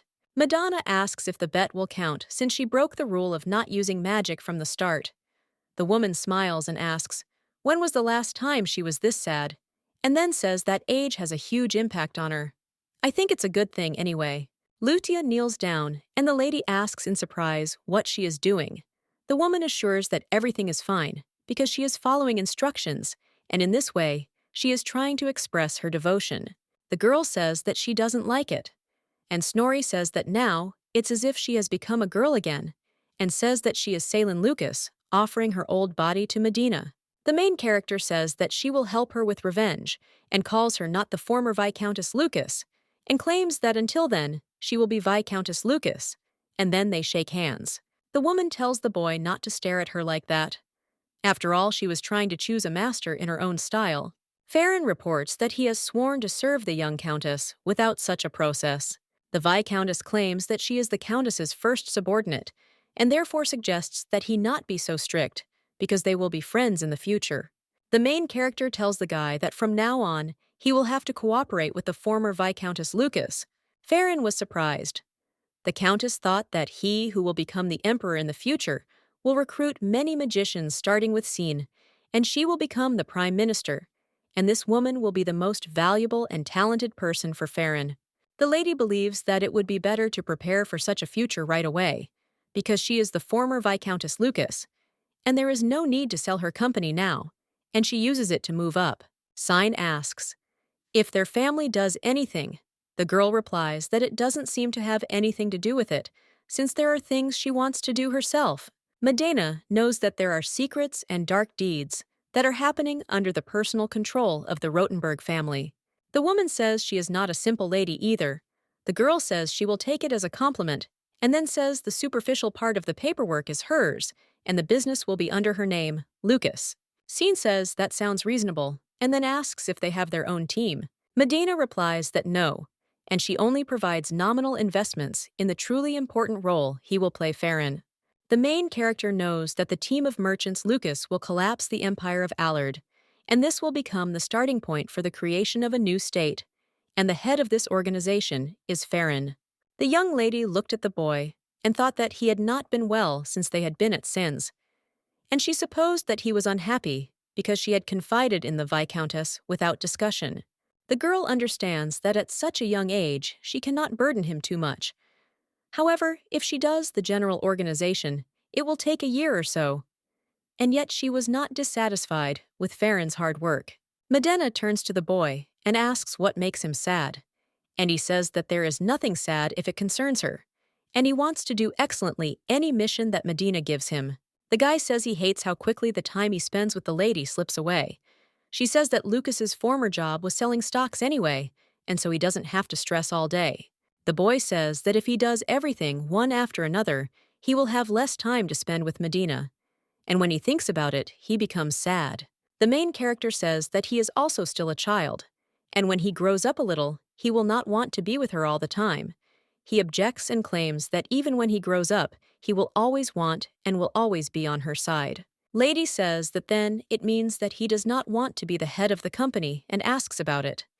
Farron claims that this is not so, and he wants to do everything to help her, but in fact, he would like to be Medina's direct assistant. Hearing this, the girl was surprised, because she understood that this was the first time he had directly expressed his desire, and she understood that he was thinking about his own future, and she wondered if it was because his dream had been thwarted. The lady asks if he would like to join the assistants later, and says that it will be very difficult for him. Farron says it's best this way. The countess says that studying should come first, and so she suggests that they agree on something so that one thing doesn't outweigh the other. The girl suggests focusing on the lessons, and as soon as he learns to behave like a real shareholder, he will start working as her assistant. He claims that he will become a master in his field, and he will start working with Medina as soon as he can. The main character thought about what if this concerns Farron. She is sure that he will keep his word, and even the teachers who taught him for only 6 months are surprised by the speed of his learning, and she knows how monstrous his abilities will become now that he has a goal. The countess thought that she was looking forward to Farron growing up. At this time, Sayan thought that she had chosen an unexpected path, but she was not so bad, and she would be busy from tomorrow. Suddenly, the woman thought that it was strangely quiet, and this was a place where the poor gathered, and the soundproofing was not very good, and whether it was the cry of a drunkard or the cry of a child, In the end, she should have heard them, at least the sound of water running through the drain. The woman thought that if possible, she would try not to use it until her ex-husband stopped breathing, and then she took the revolver and went out into the hallway. She saw someone and asked who he was. Cian recognized the boy and said that he already plays at night. He explains that this is not a night game, it is overtime. She asks that. Apparently, this was not in the instructions to the young countess, and the owner is dissatisfied with the old dog she hired. Farron says it doesn't matter, because there's something he wants to check. At this time, the lady thought that this was excellent magic, and the whole house was protected by a barrier installed by this guy. It was different from the nullifying barrier that the young man used today. The woman understands that if she uses the wrong fingers, she will be crushed by magic, and then asks what he wants to know. The guy says that he does not deny the choice of the young countess because she made her hers, and therefore he has no right to be dissatisfied. But at least he knows one thing, that if she interferes in her affairs, and if she hands over the mistress, then he will send her down to the depths of hell.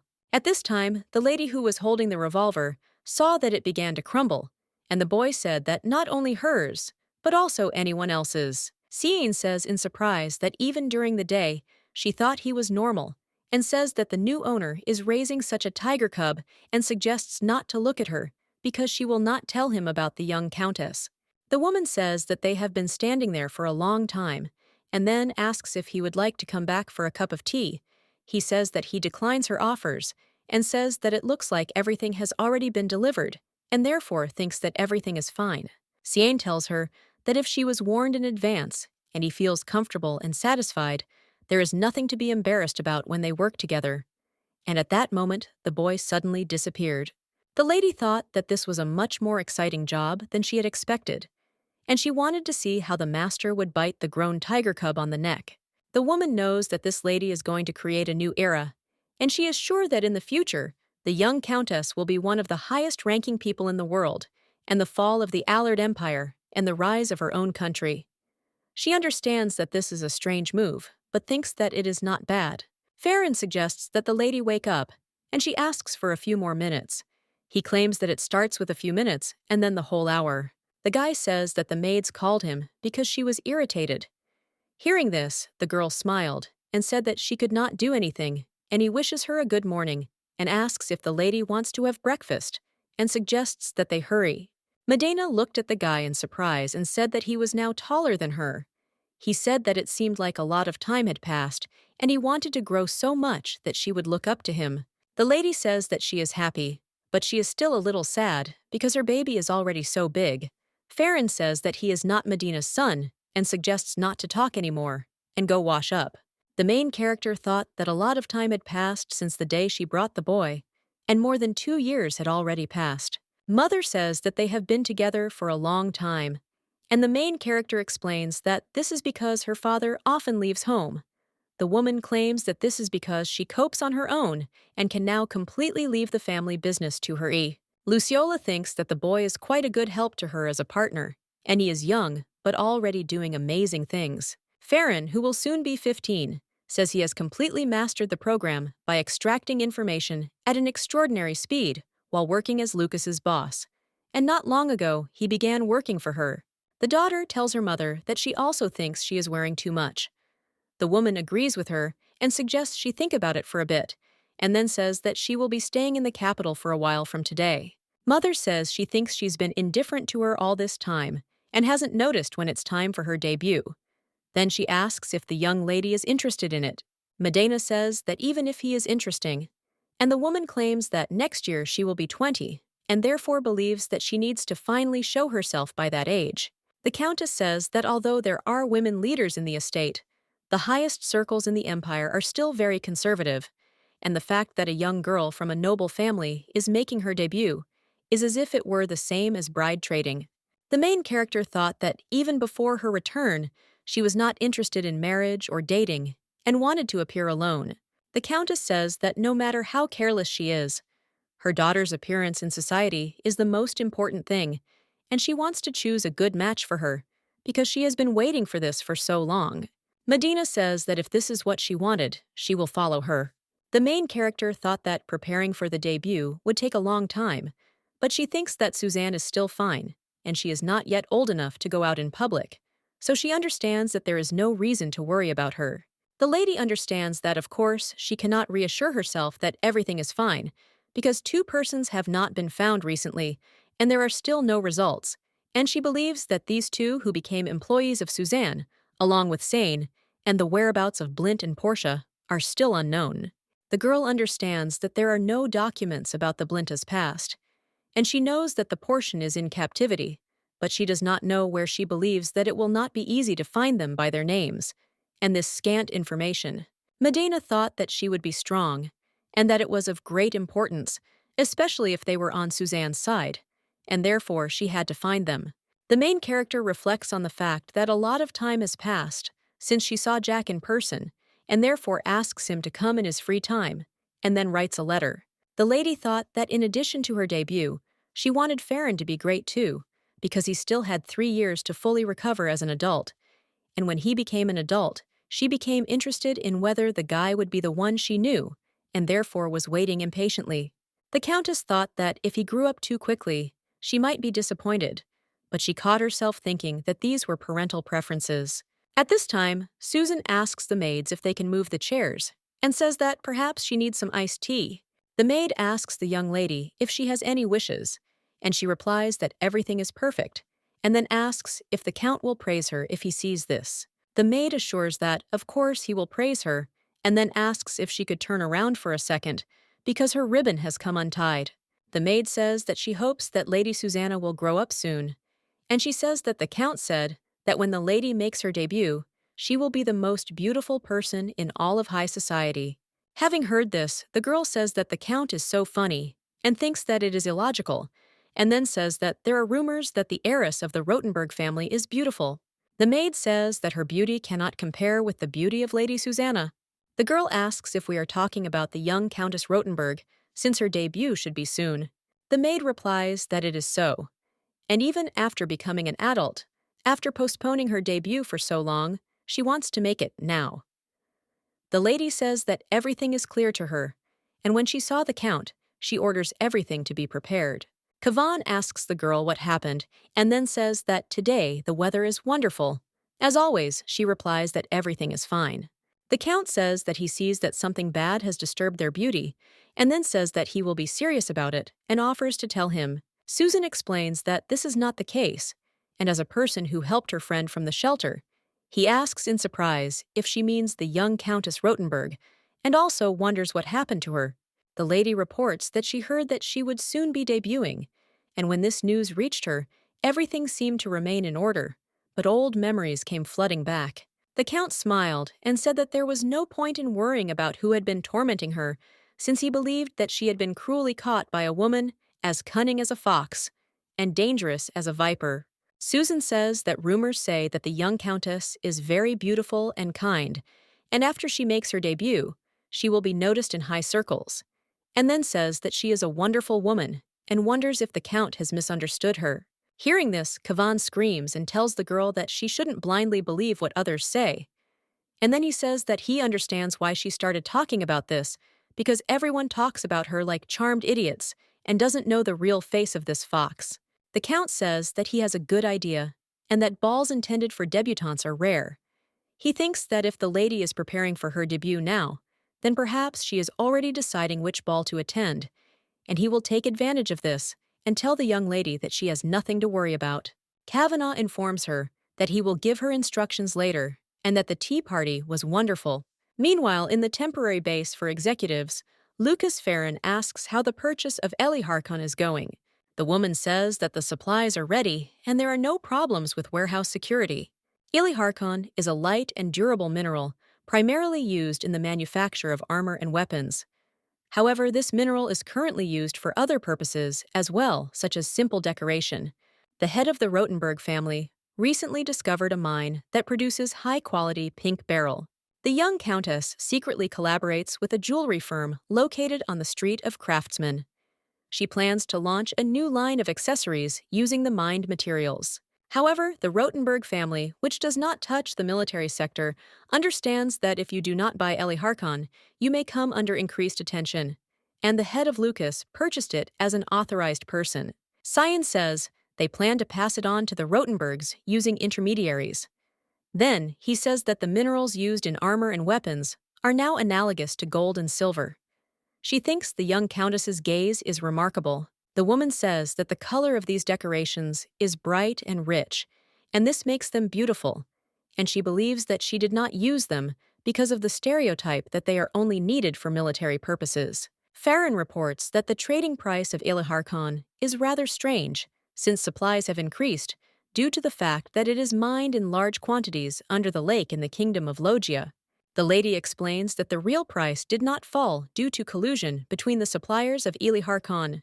The guy says that this conspiracy will not last long, and part of the job of the sales department is to set up such cases. Cyan understands that their reputation has collapsed, and she believes that it will be difficult to find new suppliers because she cannot even use their contacts, because it is difficult to find a connection with them through the Rotenberg family. The boy asks the young countess if she said anything about this. The woman suggests that he not change his intentions and leave this matter to them, because besides, she was thinking about hiring new, capable people. Farron says she said the problem is that new organizations are coming in much faster. Sain says surprised that the integration process is indeed difficult for existing organizations. The guy says that he still thinks that this is the best way out for now, and asks to look for a union of candidates, mainly in places where sales are difficult to carry out. Madame reports that this matter has not yet been decided, because the matter concerns the construction of the general managers of Lucas. She says that recently, the top managers of Lucas were preparing to recruit more workers and move to another location. Not far from the estate of Count Rotenberg, he bought an abandoned building at a reasonable price, and it was planned that it would be renovated for the needs of the administration. But a strange problem with the residents of this building arose due to the descendants of the Laugel League. Cyan says that they are a small people incorporated into the empire through wars. Because of their unusual origins, they are rejected and despised. Despite the incidents of discrimination against them, the empire ignores everything. Much time has passed since those wars. They are also subjects born in the empire, and the woman says that she doesn't care if the government kills them because she understands that they can't remove them from there. Farron reports that it is impossible for the young countess to allow such a thing and believes that they are not so bad as to deserve death. The lady explains that she means that it is strange, and as if the timing was perfect. He asks if she means the time when the Laugels arrived. Cyan says that of course, before buying the building, she checked the surrounding area, and there was no one there then. But after the deal, she settled there before the start of the reconstruction. The guy says that it would be nice if he could meet the leader of the Laugel gang in person. The woman asks in surprise if they should meet and negotiate, and thinks that if this does not work, then the other way out is to leave the building. He explains that he would like to avoid this because it all seems like a misunderstanding. Hearing this, the lady thought that in any case, he wanted to show himself in the best light to the young countess, and just like a dog.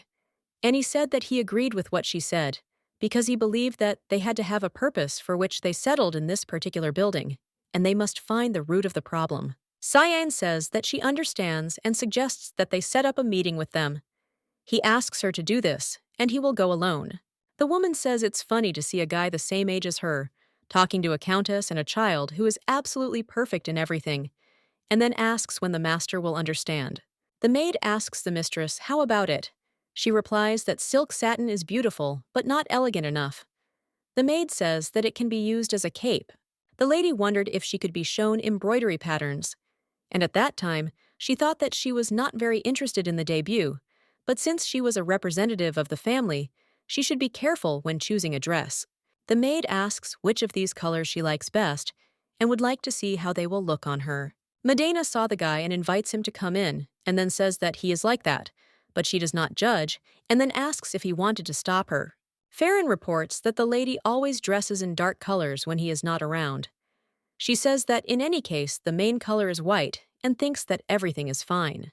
The guy agrees with her and says that he will look good with Medena's hair, and she will also wear pink diamond jewelry, and he really can't wait to see her. At this time, the main character thought that sewing a dress to order is a common thing, but this guy looks at her so seriously, and it's time to rebel. and she understands that he is still in adolescence and has not changed much. The lady thinks that she thought about it when she spoke about the pink diamond, and then asks how Eli Harkon's purchases and deliveries are going. He replies that she has nothing to worry about, because he will soon provide a report. The lady says he's doing well, and then explains that she was just asking. The young lady says that she has always believed in him. The boy asks if she has already chosen a partner for her debut. Medina says that she is still getting ready, and has not chosen a partner, and then says that her mother will choose an escort for her. Farron says he would like to be a lady's partner, and says he knows it's hard, but age is age. But he thinks the problem is status. Despite abilities and talents, human values are based on status and birthmarks. And the lady says that in any case, it is a simple formality, and she is looking forward to his debut with more impatience than her own. The guy says that he wants to finally become an adult because she always treats him like a child. The main character says that he is really young, and he touches her hand and kisses it, and then says that he will send her a report as soon as she finishes with tea. At this time, the mother comes into the room and asks if they were both there, and also wonders if she disturbed them. The girl asks what she means and what is wrong. Luciola says that she heard her daughter choosing fabric, and then asks if she can borrow the guy for a while. Medina says that she can take him for as long as necessary, and Mother thanks and says that they will not be for long. Farron tells the young countess that he will return. At this time, she thought about how her mother had always been silent about Lucas's work, and she thought that she should ask Farron about it later. The guy asks the countess if she has a task for him. The lady says that he has grown a lot, and is now even taller than her, and then says that Medina works as the head of the Rotenbergs, and he also has his own business, and maybe she helps a little. The lady says that she is confident that she will cope with her job, since her daughter is now an adult. The countess tells the boy that Medina's debut will take place quite late, and usually it should be when the girl is just becoming an adult. Farron reports that the young countess does not seem interested. Hearing this, the woman smiles and agrees with him, saying that this is so, because she believes that succession is already too much. And then there is the debut, and she also felt pressure when she was young. Luciola says that the debut is the first step towards marriage, and believes that her daughter is already old enough to think about marriage. The lady tells the boy that he will grow up in a couple of years, and this is what she wants to say about his growing up. The woman says that she wants to tell a story that happened about 20 years ago. She had a friend named Ruth. Ruth was the heir of a viscount, and the culture of sponsorship was not so popular then, but it still existed. Ruth did not like it. He despised owning a person as an ornament, and one day he met a girl who was thrown out on the street. Enraged by the situation, Ruth took her in and used a sponsorship system to support her. The woman says it would have been a good story if it had ended there. The countess explains that, of course, unfortunately, a feeling of sympathy flared up between two people of the same age. They had feelings for each other, but the wall of status separated them. Ruth, after a long time, made an independent move, and he asked the girl if she wanted to become his lover. When she heard Ruth's words, her world collapsed, and she disappeared. And since then, the two have never seen each other. Farron says he understands, and Luciola thinks that maybe she was wise, and if she had agreed to such and such, it would have led to a sadder ending, and then asks if it was a happier ending, and sometimes she thinks about it. The countess says that it is difficult to suppress emotions, but having finished with memories, she asks if there was a way to build a future where they would both be happy. The lady turns to the guy and says that she hopes that this stupid story served as a lesson to him. Farron says that he understands her concerns, and then assures her that he will never hurt her daughter, and he promises this. Luciola tells the guy to tell her daughter that she asked him about his job. Then she says that this doesn't mean he needs to let go of his feelings, and suggests that he not get too upset. Farron thought that it must be the countess's past, and he replays it in his head and thinks that it is actually good advice. He realized that the countess does not know what he feels, but does not understand why Medina does not know, and he cannot even imagine belonging to the system of rules. The guy believes that the right moment will come when all this will collapse and leave nothing behind. Farron tells the lady that he is back, and she asks what her mother asked. The boy explains that about Lucas's work because she knows that he does most of it. The girl says that she knew that, and her mother knows, and then asks if anything upset him. The guy replies that she advised him to look after Medina, and therefore assures her that she has nothing to worry about. At this time, the main character thought that her mother was honest, and she should have scolded her first, and not Farron. He says that the Countess is worried about all her affairs, and also about preparing for her daughter's debut. The lady asks if he would like to study the information on the case before making a new schedule.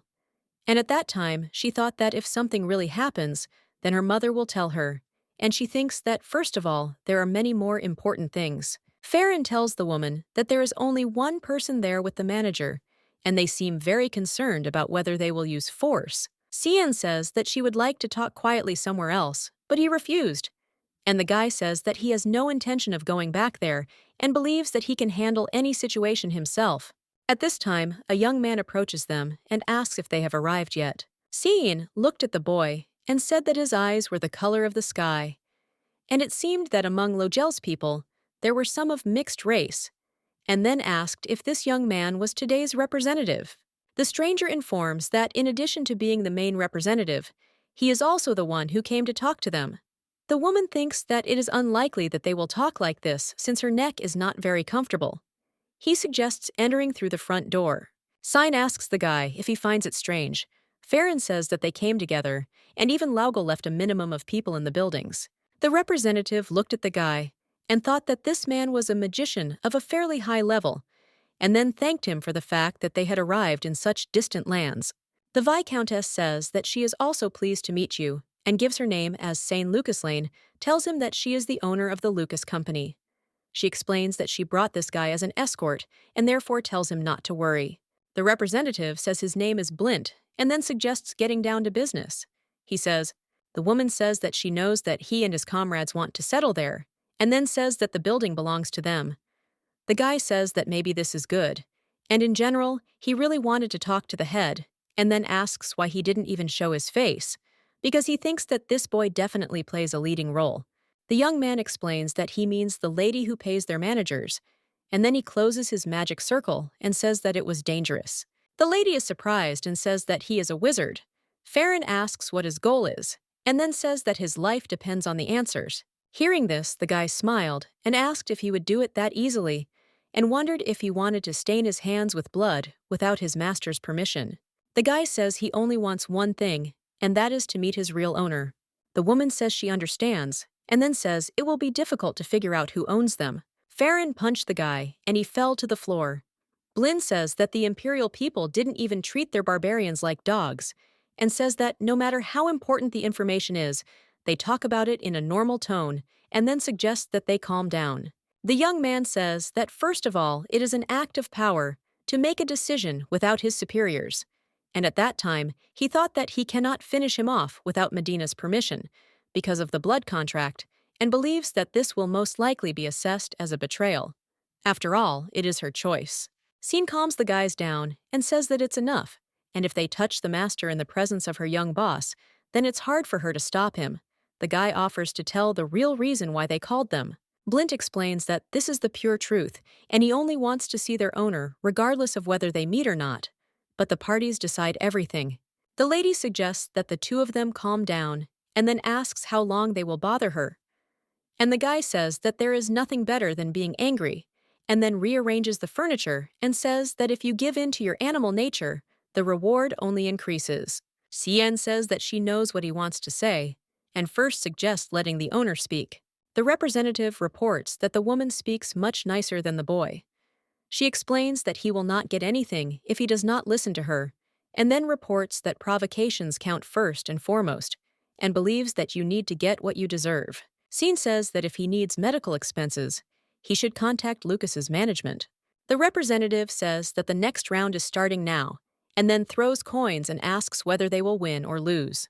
The guy explains that, as stated above, this problem is related to the purchase of the building, and therefore apologizes for not reporting it in advance. The Countess says that everything is fine, and she will forgive this mistake, and then asks the young man's name, and reminds him that he seemed to have said that his name was Blint. A talented wizard, Blint is an unpredictable person who can even put his own life on the line, and this is very similar to him, but his peculiarity is different. The young man says that he is a mestizo, because it is noticeable by his appearance. In the original, Blint has blue eyes and wheat-colored hair. The main character understands that if you judge by rumors, then in appearance he looks like a simple city dweller, and he has the same name and appearance. Susan says that she needs to meet him. Hearing this, the guy is surprised and asks if she wants to meet him. Sign asks if it will be okay, since he didn't mention her name, and then says that he too may just be testing the waters because he doesn't have any exact information and thinks that maybe he used the word lady, but it is quite possible that he has already revealed her identity. The woman says that if this was his goal, then she has no other choice. The main character says that perhaps he needs the Countess's patronage, and therefore she will go to meet him because she believes that he does not intend to hide it, and if it seems to them that something is wrong, she offers to let them think it over again. Cyan smiled and said that their young countess was persistent, and therefore she would try to agree on the time and place of the meeting. Medina says that if he attacked Farron and attacked him first, and then asks where the guy hurts, Farron claims he is fine, and then explains that the boy did not attack first. The girl asks what he did to him, then, because she thinks a nice guy like him could not do something like that. The lady suggests that he remember that he can tell her everything without concealment, and then says that she will protect him no matter what. Farron objects and says that it is not so, and then explains that it was his fault too, and therefore suggests not to worry. The girl claims that he can rely on her if he is offended. The woman says that she now understands what the manager and assistant's idea is. The young countess asks the woman if she has a cold. Seon assures her that she is fine, and explains that she feels it every time that they are both special, and then says that she must go, and from now on will do everything to avoid causing trouble. Madonna says that no one expected this, and she always copes well. The woman says that she is flattered, and suggests discussing everything else with the head of the estate. The main character turns to the guy and says that maybe it's not that important, and then asks if he will help her when she meets Blint. Madonna asks Farron if he doesn't like that she decided to meet him. He replies that he didn't like it, and the girl asks why, and then says that she won't let anyone touch him. Farron says that instead of retreating, she invests in specialists, and this happened when she hired director Seon, and then says that she has an unusual preference and asks why she collects all these weirdos. The girl explains that she thinks that they can do something that requires a lot of courage and wonders if he likes it. And at that time, she thought that if this is the same Blints, then she would like him to be close to Farron.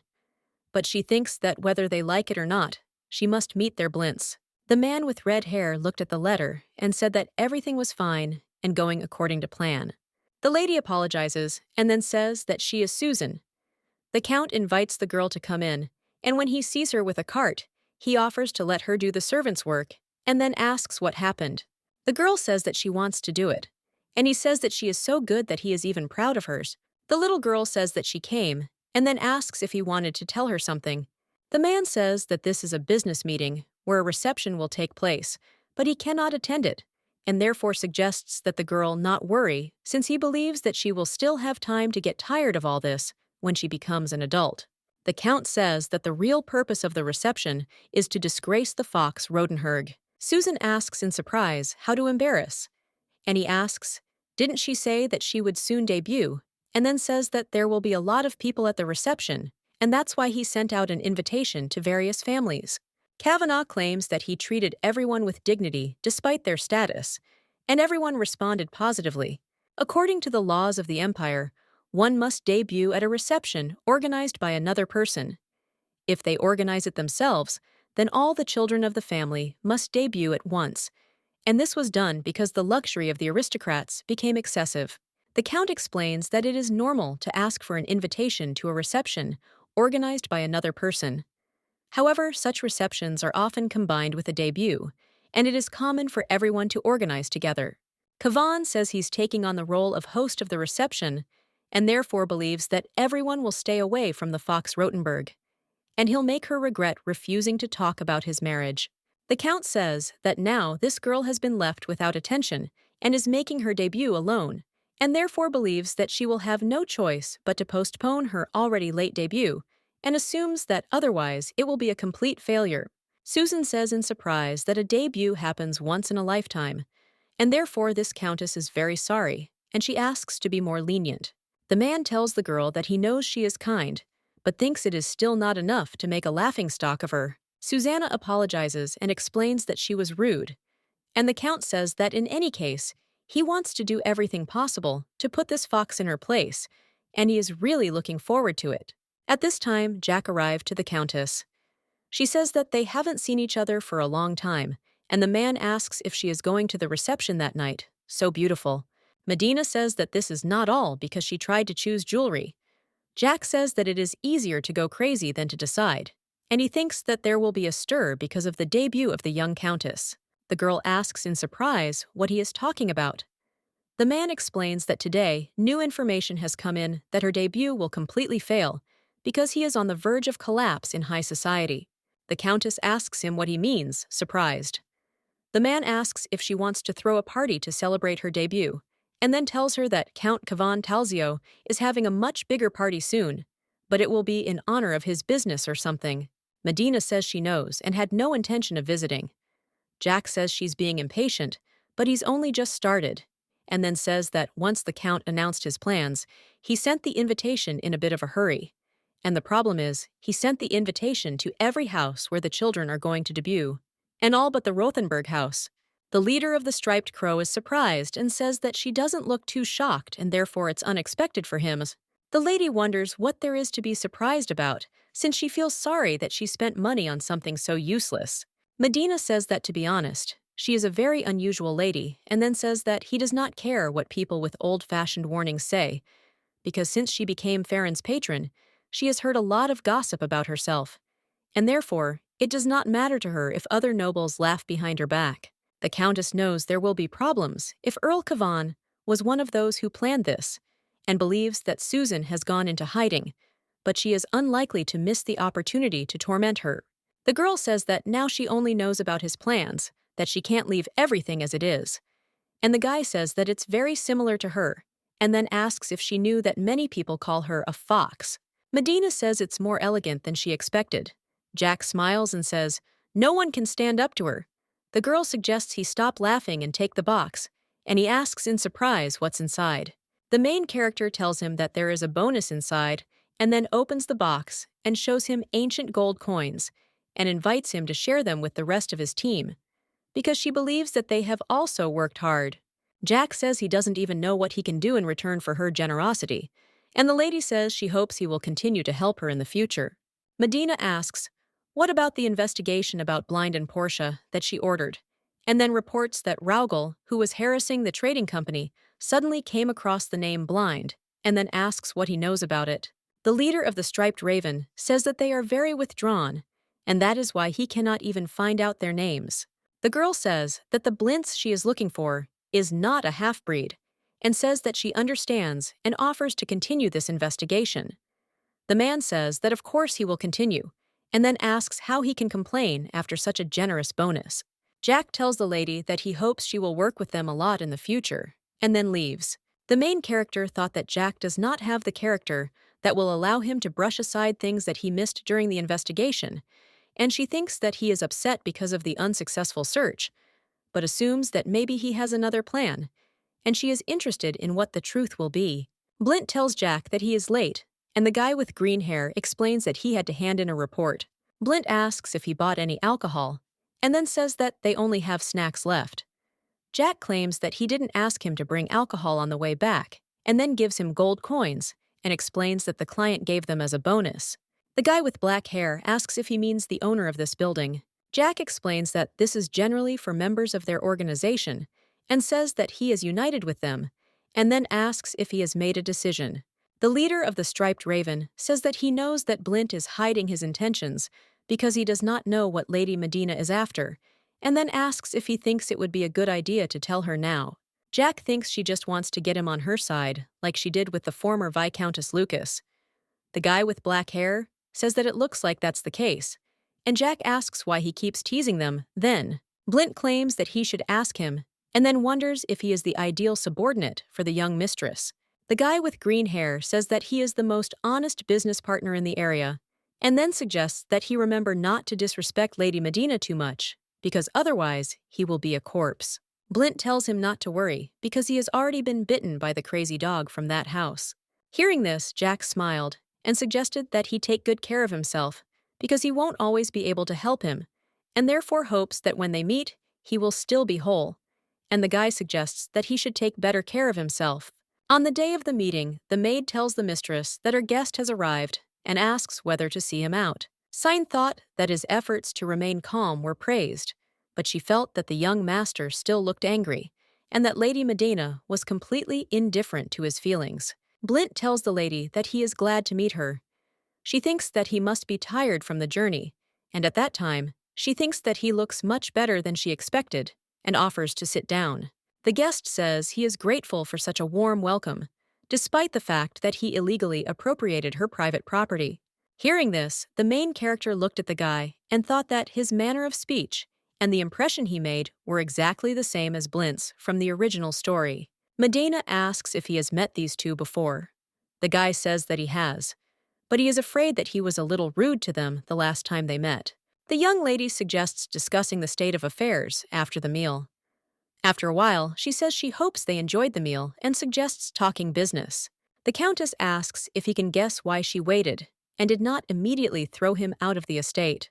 The guy says that it is probably because she found herself in a difficult situation if they found out about the connection between the trading company and the Rothenberg family, since the official head of the trading company is the former Viscountess Lucas.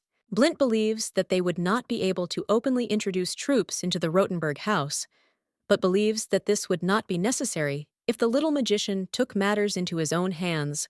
The lady says that she would not have given Farron such an order, but Blint thinks that apparently she is not indifferent to him. Medina slapped her palm on the table and said that she would be honest since she agreed to this meeting because she was interested in him. The guest says he is so flattered that he doesn't even know how to behave, and the woman says she is sure that they already know enough about her. The Countess says that Lucas's trading company is short of talent and needs people who know their business, and she also likes his straightforwardness. She says that she wanted to praise his information, gathering skills, and the initiative of the Rogel tribe. The main character says that in the end, she wants to hire him and his people in the Lucas Trading Company.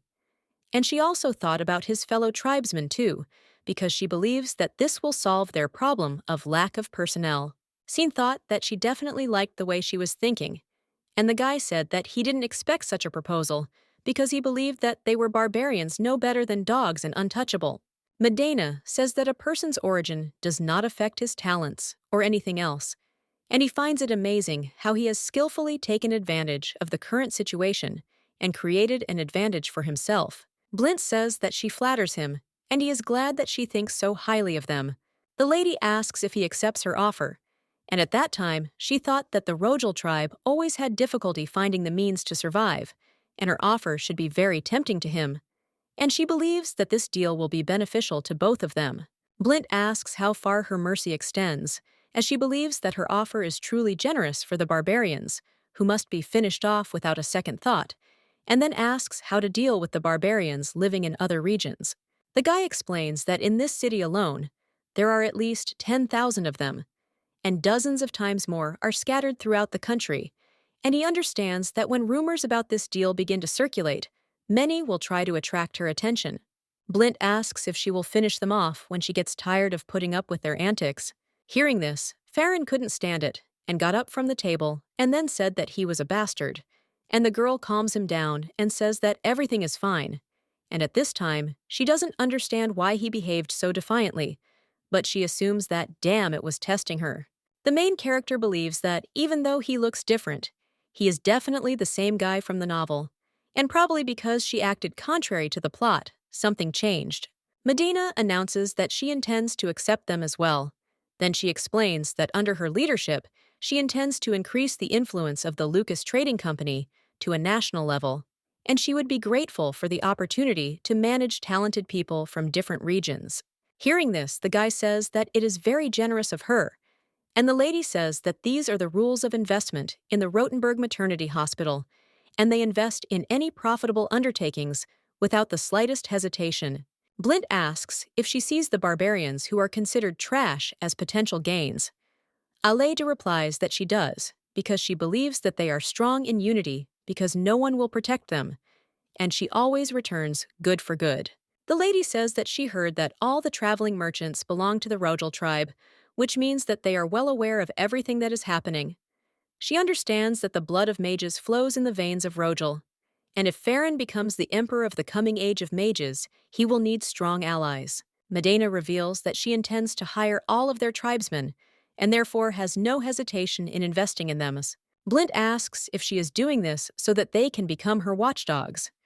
She objects and says, "No way," then states that she does not want them to worship her and obey her unquestioningly, as they will only cooperate for their mutual benefit. The main character asks if this is not the outcome they were hoping for when they came here. Blint smiled and said that he admits defeat, and then said that she is an extremely eccentric aristocrat who wants to sponsor a mage and hire all of his tribesmen, and said that the Rojal tribe will follow her. The Countess asks if the outcome of the negotiations has met his expectations. He says that he will inform his people as soon as he gets there, and believes that they will soon follow her orders. The lady says that she is intentional, but she wants to see them in their ranks as soon as possible. He says that he is afraid that not everything is so simple, and the lady asks in surprise why he thinks so. The guy explains that he is only going to act as a mediator in this deal, and the girl objects and says that this will not work, because for her, he is the main investment in this business, and therefore she will agree to any salary set for him to become her partner. Blint says he has one more condition to ask for, and he hopes she will grant it. The guy asks her to sponsor him, and not the red-eyed boy, and then asks what she has to say about it. Cian heard this, threw the cup on the floor, and then apologized and explained that she didn't mean to, and then asked if these were his terms of cooperation. Blint says that it can be said that way, and the lady says that in that case, she can give him an answer right now. The guy says that perhaps he will find out her decision another time. The lady says that she hopes that he understands that he is being downright rude now. Blint apologizes. After all, he is just an uneducated barbarian, and then asks if she will understand. He leaves and asks her to forgive him. He also thanks her for her hospitality and offers to meet her at her debut. The woman says in surprise that the lady does not like eccentric personalities. The main character objects and says that this is not true because she likes Farron, and he is a good boy, and then asks if she really seems so soft and so weak that she allows herself to be mocked from the doorway. Cian smiled and assured the lady that this was not the case, since she did not want her to be soft, since she could not recognize a master who simply gave in to the old woman's mockery. Medena became interested in what kind of answer Blint was waiting for, and then said that it was time for them to go too. Suddenly, the main character saw a gold coin on the table, and the woman asked in surprise why he left this coin. The lady says that perhaps this is his payment for dinner, and thought about the gold she gave to the striped raven. And now she understands that he manages to confuse her, but she thinks that this only makes it more interesting. The girl asks Farron if he is okay, and then says that just in case she wants to clarify that she will not accept Blint's condition, because she is sure that he does not need her patronage. The guy asks if she is angry. Medena replies that she is not angry, and that she did not expect much, and therefore everything is fine. Cian doesn't understand how she can change her mood so quickly, and the guy says that in that case, he won't worry about it either.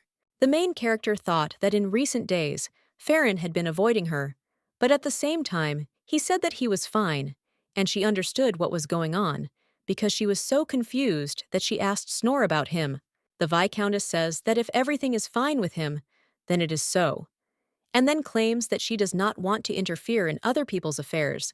That is, it would be wrong for such an old lady as she to interfere in such matters. She tried to hide her own displeasure in this way. Medena understands that he is young enough to complain to others, and if there was more sincerity between them, then perhaps such are the difficulties of raising children in adolescence. Mother reports that the Imperial Guard has already been notified of their arrival, and therefore they can leave at any moment. When the main character went, she thought that this was a distinctive feature of the rotten imperial family of Arlo. After all, with taxpayers' money, they bought up all possible luxury goods without caring about the people. Medena knew that the foundation of the castle was filled with precious stones as a symbol of the empire's power. However, she is forced to temporarily put aside her personal disgust for the imperial family, because today she is obliged to fulfill her duty as a member of the trading company. The gentleman invites the ladies to sit down and tells the countess that they haven't seen each other for a long time. Marquise Relsan says she is glad to see them, and then asks when Medina managed to grow so much. Luciola agrees with her and says that time is running too fast, but she believes that she still has a lot to learn and asks to be lenient with hers.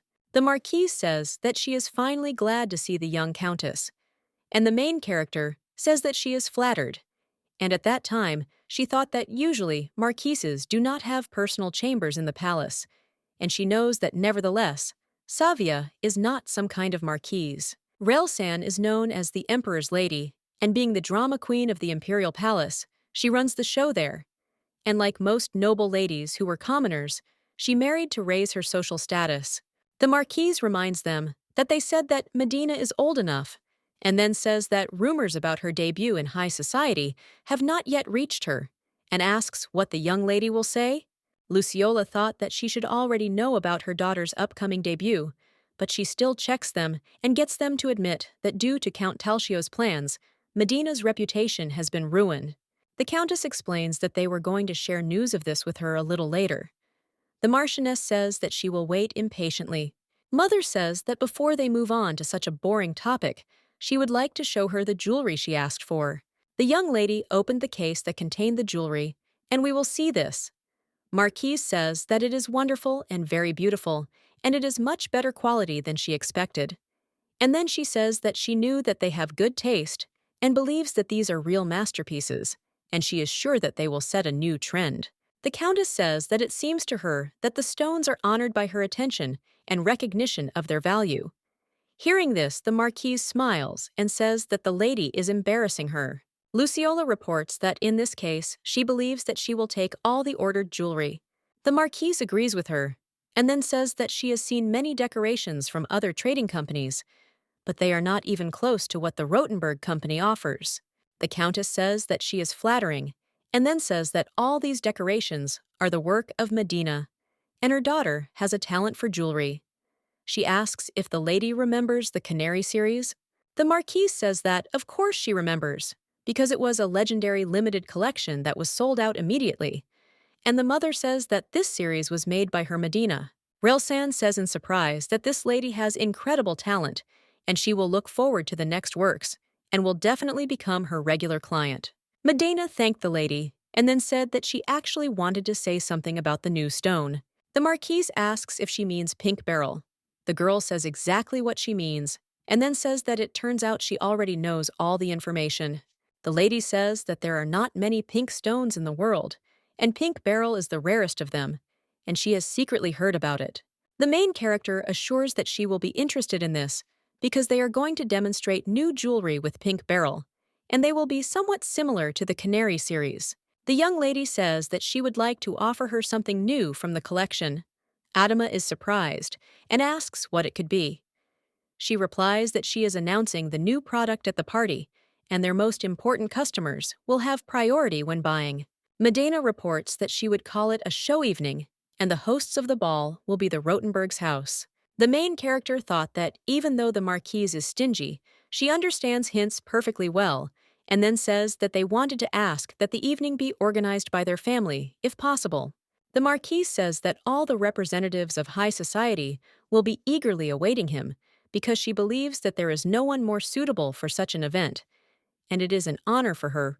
Medina says that she will be honest with her if possible, and then reveals that she wanted to be the only debutante at the evening. Cooperation between the Rotenberg Trading Company and the Street of Jewelers rumors began to circulate among the aristocrats that the Rotenberg house was going to announce a new product, and everyone wanted to attend this show evening as soon as possible. Since Savia herself, Relsan will be the hostess of the party, and it will be an outstanding event.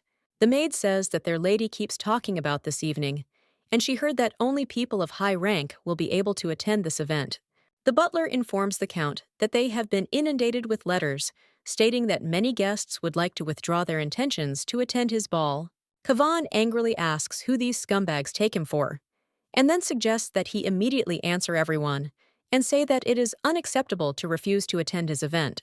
The butler says that he will write responses to all houses as soon as possible, and at this time, the Count does not understand how he could lose. And then Screaming says that they cannot imagine what a huge amount of money he invested in this evening, and no one can even imagine how he wanted to become the sole owner of the debutante's ball. Kavan Screaming says that he will definitely take revenge, and that they will pay for this, the Rotenbergs. Susan says that his stupidity borders on uselessness, and she does not understand how they managed to lose so quickly, but she believes that she needs more power because even with the Count's patronage, she cannot act independently before her debut. Suddenly, the girl felt a headache and thought that it had been haunting her since childhood, and every time visions flashed before her eyes that did not look like memories, but seemed to be something very familiar, and as if she was forgetting something, and it was something extremely important. The maid tells the miss that she has brought her lunch, and Susan screams and drives her away, asking how she dares to disturb her. The maid asks her to forgive her, and the girl thought that she would also have to get rid of her since everything had become boring and pointless. The lady thought that at first it was fun there, but now she feels cramped. But she should be above this, because she believes that she should be idolized, and she wanted to become an adult as soon as possible. Relson Estate, but in an exquisite villa that exudes Savia's authority. Guests were stunned by the beauty of the precious stones on the candelabra and golden silk curtains. The aristocrats say that this villa belongs to the imperial family, and they understand that the emperor really cares about his mistress's reputation. The lady says that it is a wonderful and luxurious evening, and she will not fail to win the favor of the Marquise of Relson. At this time, the main character thought that even though her family contributed to the evening, everything looked too expensive, and she wondered how much government money was spent on holding this ball. The maid asks Milady if she should add more ribbons to her dress. She objects and says that this is enough, and the maid says that she can't believe that today is her debut, and she is so nervous. Medena says that this is not her first evening in high society, but it seems too dramatic. Mother asks if this is not romantic, because she thinks that today is her chance to start a close or maybe very close relationship with someone. The daughter says that she reads too many romance novels. Lucilla asks if she has finished her preparations, and then says that she is the star of the ball tonight because everyone is talking about her. The Countess tells her daughter that she has grown so much, and the young lady objects and says that she still has a lot to learn, but next to her, she wants to be a child. The mother asks if she says this to please her, and then says that she has long since stopped behaving like a child. The girl says that in that case, she promises to start fooling around again. Luciola believes that she will miss these days very much after her marriage, and she is sure that Farron also wanted to be present at her debut. The lady says she is disappointed. He is not there because he helped her a lot with the preparations, and she thinks she was so busy planning the evening that she didn't get to talk to him about the damn thing. She thinks the guy acts like nothing is bothering him. Medena understands that she does not want to avoid problems in this way, even though they are connected only by a contract, but he is really dear to her. Mother informs her that she will be watching her from the main hall, and then says that it is time for her to go. The maid tells the lady that everything is ready for her arrival, and the miss says that she will be there in a minute, and thought that if this is a war, then the dress is her armor, and she understands that it is time for her to go out. The butlers report that Lady Medina Rothenberg has arrived to present them with the new Young Rose collection of jewelry. When the jewelry saw the Lord, they thought that they were so bright and so delicate. They understand that the exclusive right to the Rotenberg pink beryl will allow them to quickly fill the treasury.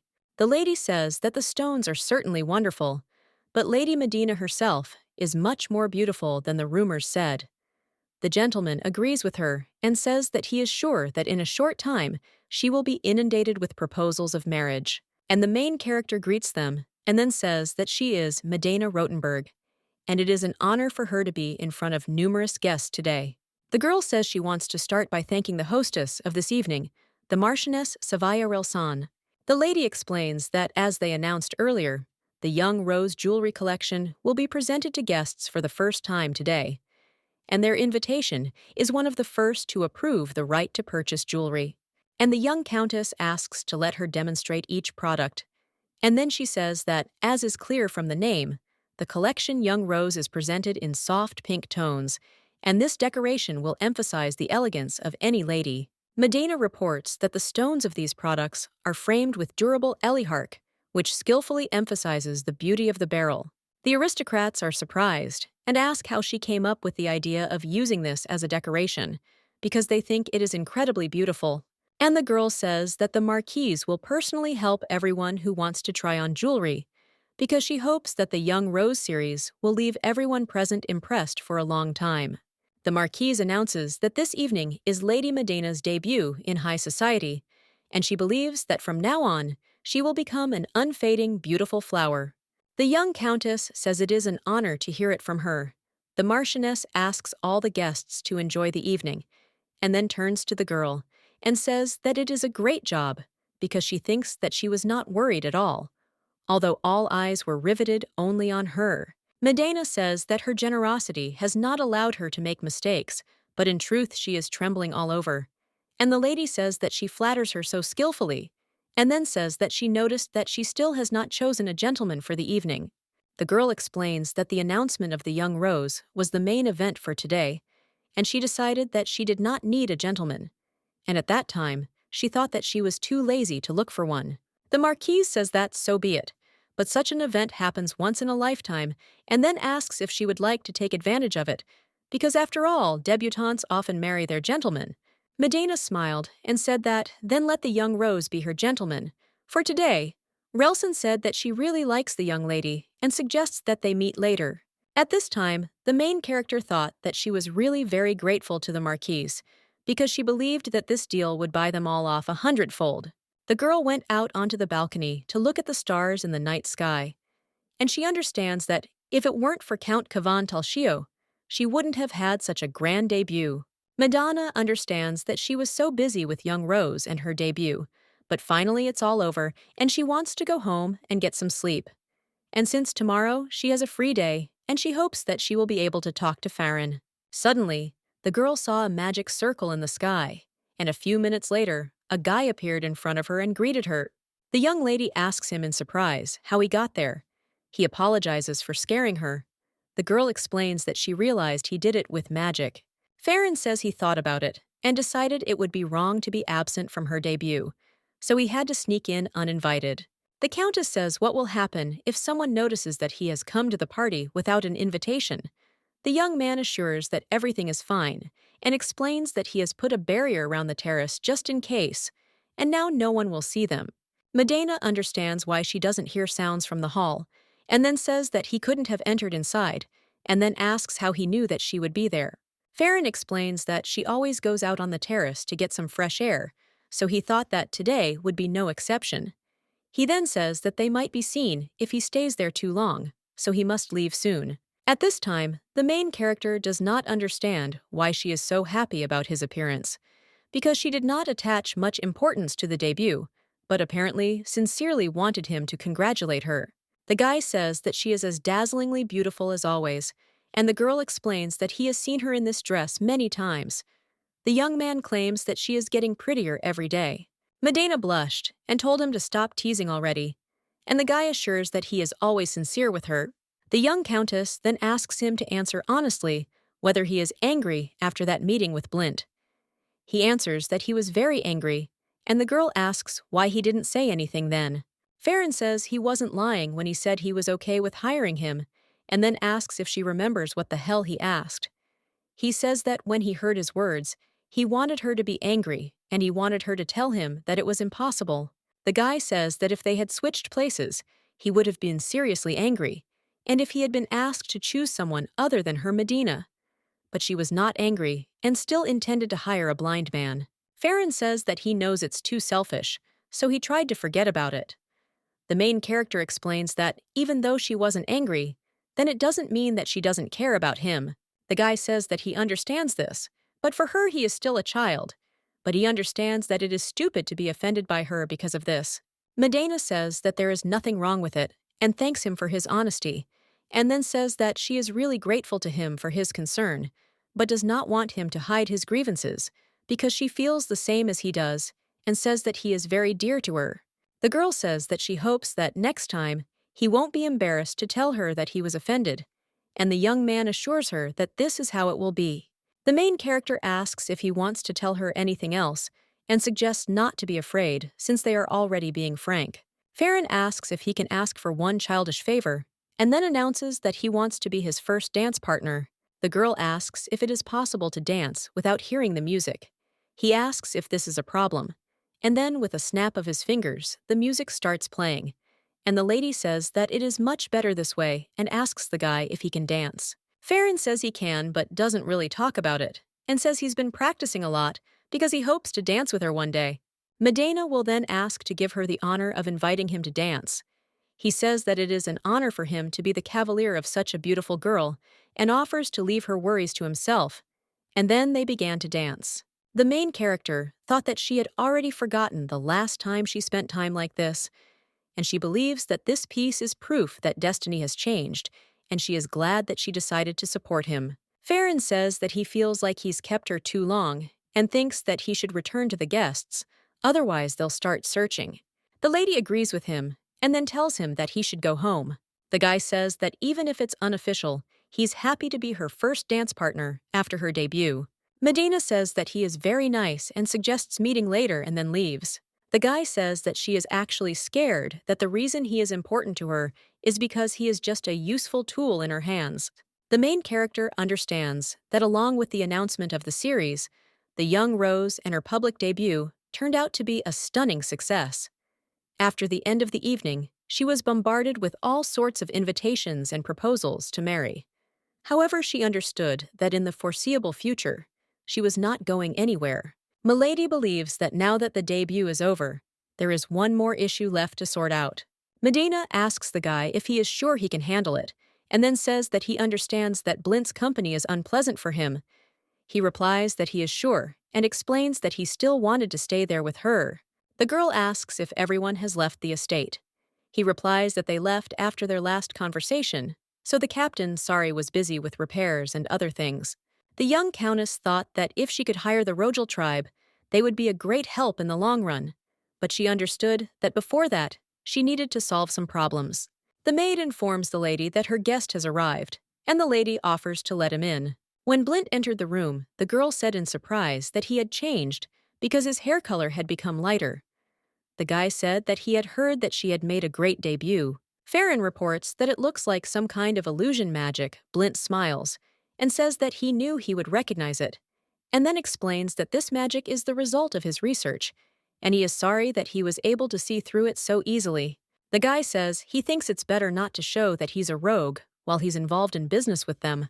The main character thought that this appearance was described in the novel, and the guy says that apparently he just became a little more valuable to them and therefore asks to give an honest answer to his question. Medina thought that there could be no other answer, and then offered to speak frankly and said that if his condition for accepting her offer is to refuse sponsorship to Farron in his favor, then she has no intention of accepting it. Blint asks if it's because Farron is more talented than him. She replies that it's not, and explains that it's because he's more important to her than Blint. Hearing this, the guest asks if she will change her priorities, and the lady says that it is not worth testing her patience anymore because she does not treat people in this way, and people are not just vessels with emotions, and therefore she refuses to accept his conditions. Blint insists that he is more capable, but the girl says that it doesn't matter, and thinks that she is probably just wasting her time and is no longer going to listen to his caustic remarks. Medina tells Farron that they are leaving. Hearing this, the guest laughs, and the lady asks if he has lost his mind. He replies that he has not at all and asks for forgiveness, then says that he is just glad to hear exactly what he wanted. Hearing this, the main character was surprised. Blint turns to the lady and says that now he is sure that she will not turn away from the Rogel tribe even if a more advantageous ally turns up, because he is sufficiently convinced of this. Hearing this, the girl thought that he was checking her to make sure his people were safe. Blint says that he knew he was right about her, and then explains that it was a life-and-death bet, and he was right. The fair-haired guy says that if she is not satisfied with his apology, she can behead him, and the lady assures that there is no need for this, and thought about how he stuck to his guns until the very end. And now she understands that it is not for nothing that this guy was called a master of negotiations. Blint says that if they still intend to hire him, he asks them to sit down. Medina says that she is not sure anymore and will let Farron decide this issue for her. And the guy says that it looks like he will be unemployed. The main character thought that she wanted to hire him to help Farron found his organization, but she would not insist if he himself did not want Blint as an assistant. Farron is informed that he is hiring a blind man. Upon hearing this, the lady says that she shouldn't force herself if he doesn't want to, and the guy suggests that she not worry because he understands the reasons for his behavior. Medina says that if Farron has given his approval, she wonders if he agrees to officially work for the trading company. He replies that there are no objections, and he must thank her for her decision despite his impudent behavior, and then says that from now on, he will obey her in everything. The Countess says there are urgent matters at the moment, and she would be grateful if he would start as soon as possible. Then she informs him that Director Lucas was unable to attend today due to preparations for the hiring of all their tribesmen. Blint says that of course he understands and suggests that they go, since everyone has important things to do. Farron informs the lady that he will immediately take Blint to the trading company and report the results to Captain Snorri. The main character says that he will help her a lot, and the guy says that he is happy to try. Farron turns to the guy and says that now that Lady Medina has left, they have something to talk about. Hearing this, Blint asks if this is what discrimination against labor looks like. The dark-haired guy hits the young man several times and says that he chose to accept him because it was easier to keep an eye on him like that, and then says that if he shows arrogance again, he will take care of him immediately. Farron says that if he tries to harm Lady Madonna in the slightest, or behaves inappropriately in front of her, he will not die peacefully, and asks if he understands. Blint assures that he can be sure that he does not plan to harm his mistress, because in addition, he does not yet fully trust her, and therefore will always take into account the possibility of betrayal. Farron assures that Lady Medina is different. Blint says that he understands and will become an obedient dog. The guy says that he'd better tell the striped raven that the moment he starts to behave suspiciously, he will get rid of him. Blint asks how he knows about this and thinks it's amazing that he's kept quiet until now. Farron says it's up to her discretion. Then she says that she's done with the idle chatter, as there's a lot of work to do and they need to go. At this time, the main character tells the driver to wait for her, because she won't be late. The man asks the lady what she needs. She answers that she needs one feather of a striped raven. Hearing this, the man asks to wait for her at the table. Jack says he can't believe such a young lady is looking for him, and then says she must be very interested in him. Medina tells him to shut up and sit down. The guy says that, in general, he assumes that she has a reason why she came to him. The girl says that from today on, Blint has officially joined the company of the merchant Lucas, and then asks why he doesn't even pretend to be surprised. The lady says she hired him because he delivers results that are worth the price. But he lied to her about Blint, and Blint didn't even show that he was trying to hide everything. Jack says in surprise that she notices things very quickly, so he expected her to find out about it soon. The lady says that she will at least listen to his excuse. The guy says that he does not make excuses, and he is someone who values money more than pride. Jack states that he would rather avoid being targeted for his report, and then states that he doesn't know why she made such a request. Hearing this, the main character thought that, on the other hand, he has no way to know why she wanted to find Blint, and she says that she can't believe that the striped raven has such a side, although he is known for his slavery to money. The man apologizes if he disappointed her. She says that's enough empty talk, and then asks how long he's known Blint. Jack says that he helped him escape when he was enslaved by a dishonest nobleman, and that is why he was so picky when choosing a new master, and hopes that she will not scold him too much. The guy says that he's been through a lot, and Blint may always smile and laugh, but inside he harbors a deep hatred for people. And then he says that it will take more than just effort to win his trust. Medina says she'll take everything into account, and then says she's done. Jack asks if she was even going to have a drink. The lady explains that she has heard all she needs to hear, and so she leaves. He asks if she will continue to use his services. The girl says that of course she will continue, but she will not pay him for the deal with the Blints. Jack thinks that she is quite generous, and the lady says that she simply understands his motives. That's all because she thinks that she would have done the same if she were in his place. The main character says that this is exactly what she expects, that he will bring her something worth its price in the future, and then suggests meeting next time. After 6 months, Medina says she is cold and thinks she should have gotten some sleep, as she can no longer work all night, especially in this weather. The girl thinks that half a year has passed since she hired Blint and Rogel. The company of the merchant, Lucas, has grown and become quite a large business. The main character understands that she has to manage the company of the merchant Lucas and continue her lessons as the next head of the house, but she does not understand why her work never ends despite all her efforts. Medina knows that the story of the original novel will begin 3 years after Farron becomes an adult, and she needs to complete all her goals by then, so she understands that there is still a lot of work to do. But luckily, she finally found a clue to Portia's location. In the novel, Portia showed incredible talent in magical research. However, she was sold to a merchant when she was young, because she was a mage. After that, she was exploited for her entire life by being kept in prison. Portia couldn't even escape on her own because of her legs. In the original novel, Susan rescues Portia, who has fallen into despair after years of imprisonment, and then Susan uses her talents. Lady realizes that she had a hard time remembering where Portia was imprisoned, and she remembered Jack's words about helping him escape when he was enslaved to a dishonest nobleman. And so she believes that learning that Blind was once a slave made her the next. Based on this information, the main character began to investigate the organization that sold the Blinta, and she suggests that perhaps the Blinta was interested in the fact that another mage was enslaved like him because he tried very hard to find the human traffickers. Medina thinks that even now Portia must be suffering, and she needs to find her and free her as soon as possible. But at this time, it felt a strong cold, and thinks that, probably because of the cold weather, she is cold and she is so tired.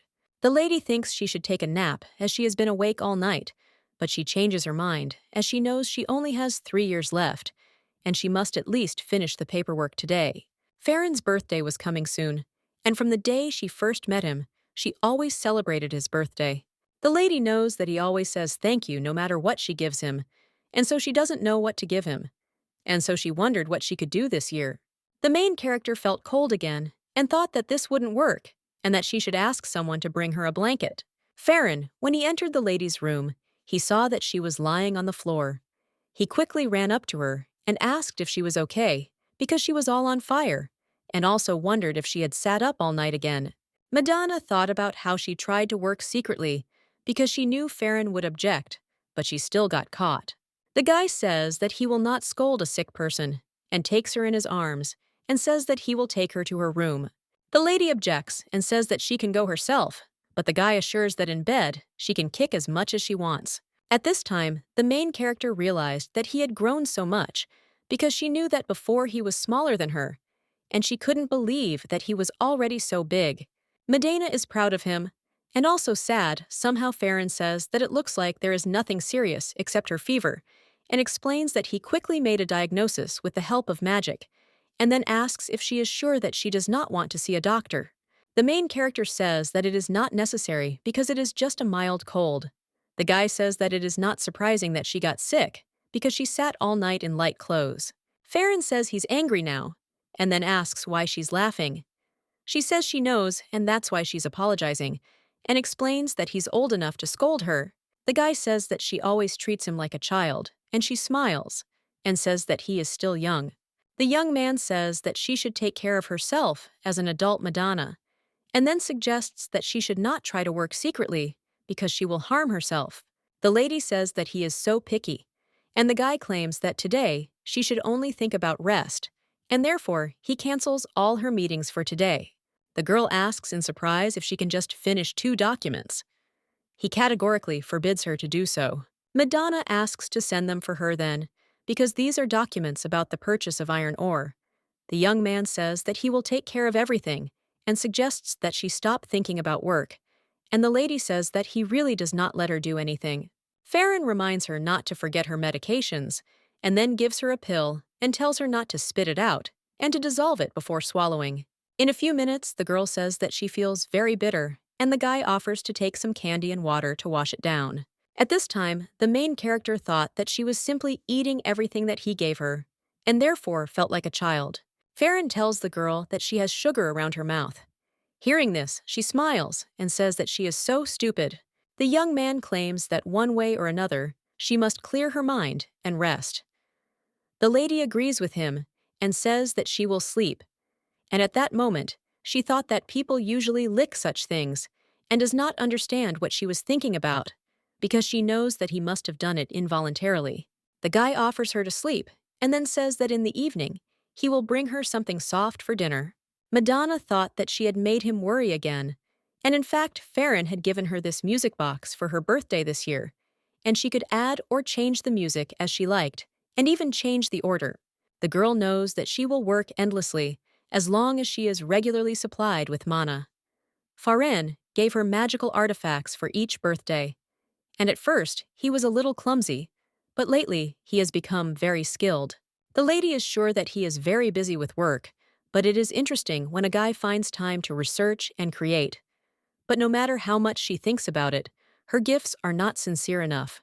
And compared to Farron's gifts, she feels like she is just spending money without thinking. The main character thought about what happened today too, and she sees that the guy really cares about her and worries about her, and therefore wants to show him that she feels the same. The girl says that she wants to give Farron something special this year, and she will definitely find a gift with deep meaning and not just an expensive item. However, she understands that the problem is that she does not know what he likes. Medina doesn't want to just ask him directly, and then realizes that if she can't ask the man himself, she thinks she can ask his entourage, and assumes that maybe Blint knows something. The main character thinks that she still needs to meet with Blint tomorrow about the Porsche, but she realizes that she can ask him when they meet, and it's possible that it's because she's a noblewoman, but Blint isn't very friendly with her. The girl realizes that he and Farron could have developed a brotherly relationship by this time, and Farron could tell Blintu things that he can't tell her, and so she looks forward to tomorrow. The next morning, Medina felt better and thought that this cold must have been caused by overwork, but after a good night's sleep, she felt fine. However, she thought that Farron was still worried and thought that he could not miss this opportunity. The lady says that she is going to prepare an amazing birthday party for Farron with the help of Blint. Blint tells the lady that they haven't seen each other for a long time. She asks why she hasn't visited him very often. He smiles and suggests that he come more often, instead of sending a representative all the time. The girl claims that everyone is doing great without her. Blint thanks her for the compliment, even if it's just flattery, and then suggests getting down to business. The guy says he has a report on the Porsche investigation, and the traffickers were exposed by the striped raven, and then says that at that time he escaped and therefore there is little information left. Blint reports that they have tracked down the history of their trades, and apparently a mage named Porsche was sold to someone in the city of Orphan, and it was quite a long time ago. That's all they could find. The main character says that on the other hand, in rural areas, it is easier to sell people because the local government is so corrupt that it has become a haven for criminals. Blint explains that the problem is that they were able to figure out where the Porsche was sold, but they couldn't figure out who it was sold to. The Countess says that, however, not everyone can buy and trade slaves, and that being involved in human trafficking means that the person has a certain amount of wealth and power and limits possible candidates based on that information. Blint reports that it was most likely someone of noble birth. Medina says that they cannot be sure, but perhaps they will find more information as they continue their investigation.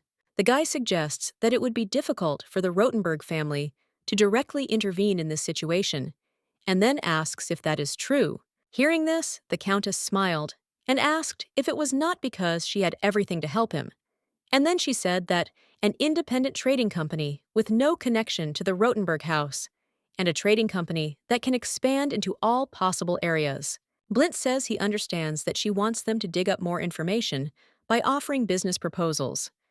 The girl says she likes how quickly he understands what she's talking about. Blint reports that Director Snorri will definitely appreciate it. The lady is confident that he will pass on all the details. The guy asks if this means she is going to go to the city on her own. She replies that she is going to go there. Madonna believes that they must act separately to avoid attracting attention, and so she plans to disguise her visit as a winter vacation. Blint says that he understands, and then reports that this is all for today, according to the report. The main character says that there is actually one more thing she would like to discuss with him. The guy says that he expected this, because in the end she wanted to meet him without Farron, and so he assumes that it has to do with him, and asks if it is true. The Countess says that it is true, that he understands everything quickly. The guy assures that this is his specialty, and then asks what she wants to know, and wonders if she wants to know what he usually does, or maybe how he manages money. Blint asks if she wants to know about his romantic life. The girl says that it's not what she thought, but suddenly she became interested. And in any case, if he knows so much, it must mean that he has become a close friend for Farron. Blint apologizes, and the main character says that it's a relief, and she's glad that the two of them are getting along. He says that in any case, he's curious about what she wanted to ask him. Medina explains that Farron actually has a birthday next month. The guy says he didn't know about it. The girl says that she wants to prepare a special gift for him this time. Blint asks if she means that his one-sided feelings will finally be mutual. Hearing this, the girl is surprised, and he says that he means that Farron is already preparing for her birthday too. And at that time, he thought that he was an idiot. The Countess says she understands, and then says that her birthday is not until spring.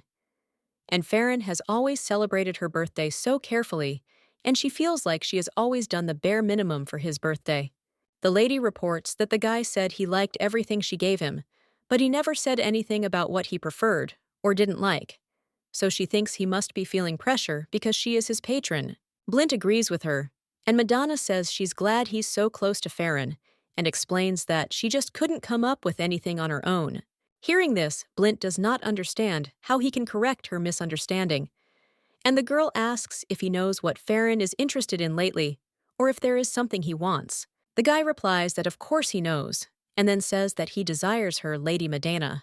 The Countess insists that she is not joking, and Blint insists that it is true, and Deputy Farron is not interested in anything except her, the lady. Blint states that otherwise he thinks she might find something that can't be found anywhere else, and that contains her sincerity, and then asks, how about that? Medina asks if this is something that can't be found anywhere else, and at that moment, she thought that he meant something amazing and rare, like the magical artifacts that Farron makes. Blint thought that she should be able to come up with something romantic, like a handwritten letter, or maybe even an embroidered handkerchief, and he would tell Deputy Phaepin about his contribution later. The main character thanks the guy and says that she has made up her mind, and he asks what she has decided on. The Countess says that it will be a talisman. Hearing this, Blint asks if he heard correctly, and the girl claims that she will find a rare talisman that cannot even be bought for money. The lady says that she will soon visit the city of Orphan, and there is a temple of Vechan. And since Vechan is the god of peace and meekness, this temple is one of the most popular. And the talisman of Vechan that is sold in the temple is widely known for its ability to destroy monsters, and it will not be sold to just anyone, so it is so rare. Madonna knows that many want to receive the blessing of the god, even if they fail to obtain the talisman, and their booking list is full for the next couple of years. The girl says that this is exactly why she is not on the booking list, but she can get there with a donation, and then claims that this is the perfect plan. Blint thought about how a talisman of peace for a person who could probably survive in hell doesn't seem to suit him very well, and says that he really does think he'll be happy. The Countess says that she thinks that's all for now, and asks him to make sure that his report today is presented in the form of a document and not in person. Blint says that he understands and assures that the lady has nothing to worry about. The guy suggests meeting later in the city of Seraphims. When the mistress arrived home, she asked if the Farron was still there. The maid replied that he was not there, and then said that she would help her change her clothes. The Countess agrees, and says that they must be quick so that he does not notice. Farron enters the room, and the maid asks to give them a minute. The guy asks if she was there too. The maid says that she was looking after Lady Madonna in his absence. The young man thanked her, and the maid explained that she was just doing her job. Farron tells the lady that he has taken care of everything for today, and then asks how she is feeling, and hopes that she is not getting worse. Madonna assures her that she is fine, and thinks that he should not worry. He says that he is glad to hear this, and when he touches her face, he says that she was in a warm room all this time, and asks why her body is so cold. The girl is probably explaining something, because she was sticking her head out from under the blanket. The guy asks to give her hand, and at this time the main character realized that he noticed Farron takes her hand and asks her to be honest with him, and then asks if she went outside, and wonders if it was some kind of emergency. The Countess explains that nothing of the sort happened, and she went outside to get some fresh air, because it had become stuffy inside. The guy says he understands that it might be unpleasant to be indoors, but yesterday she had a very high temperature. At this time, the main character thought that if she had not run out into the street, she would not have been able to talk about a gift for him. And then she says that she knows and apologizes for making him so worried. Farron claims that she shouldn't apologize to him like that, but he wishes she would take better care of herself, because when she's feeling bad, it's very hard for him too. Madonna thanks him for being so concerned about her, and the guy asks where she went. Hearing this, the main character thought that it would be more difficult to hide the fact that she met with Blint, and then reports that she went to Blint because she wanted to confirm the results of the investigation.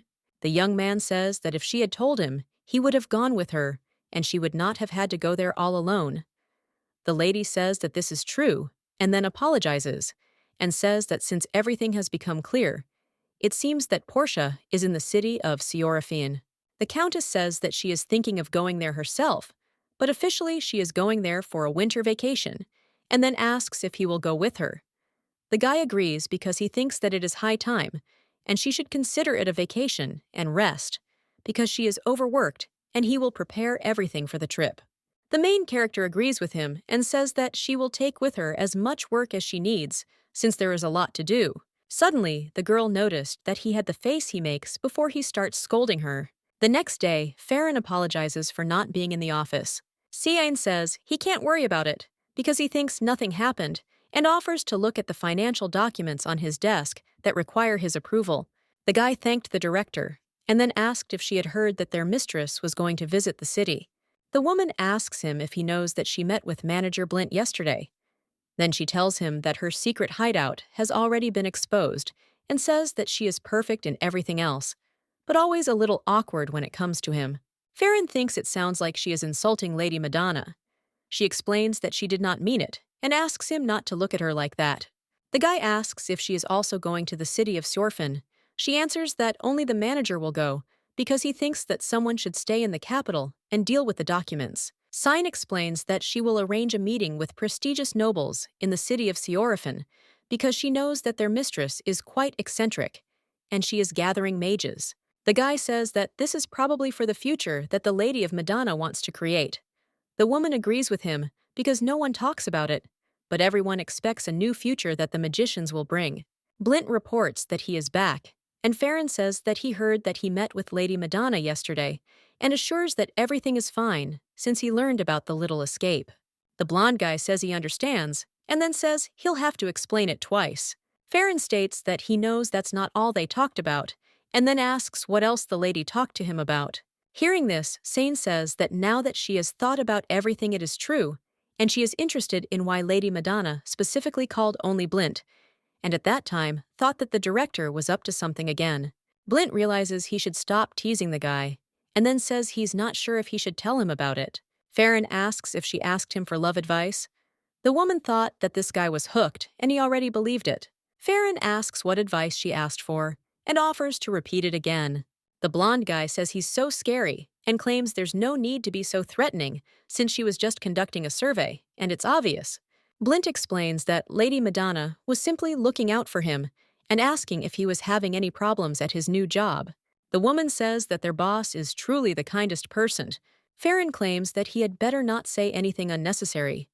Blint reports that he definitely did not say anything about how he could be rude and threatening when Lady Madonna was not around.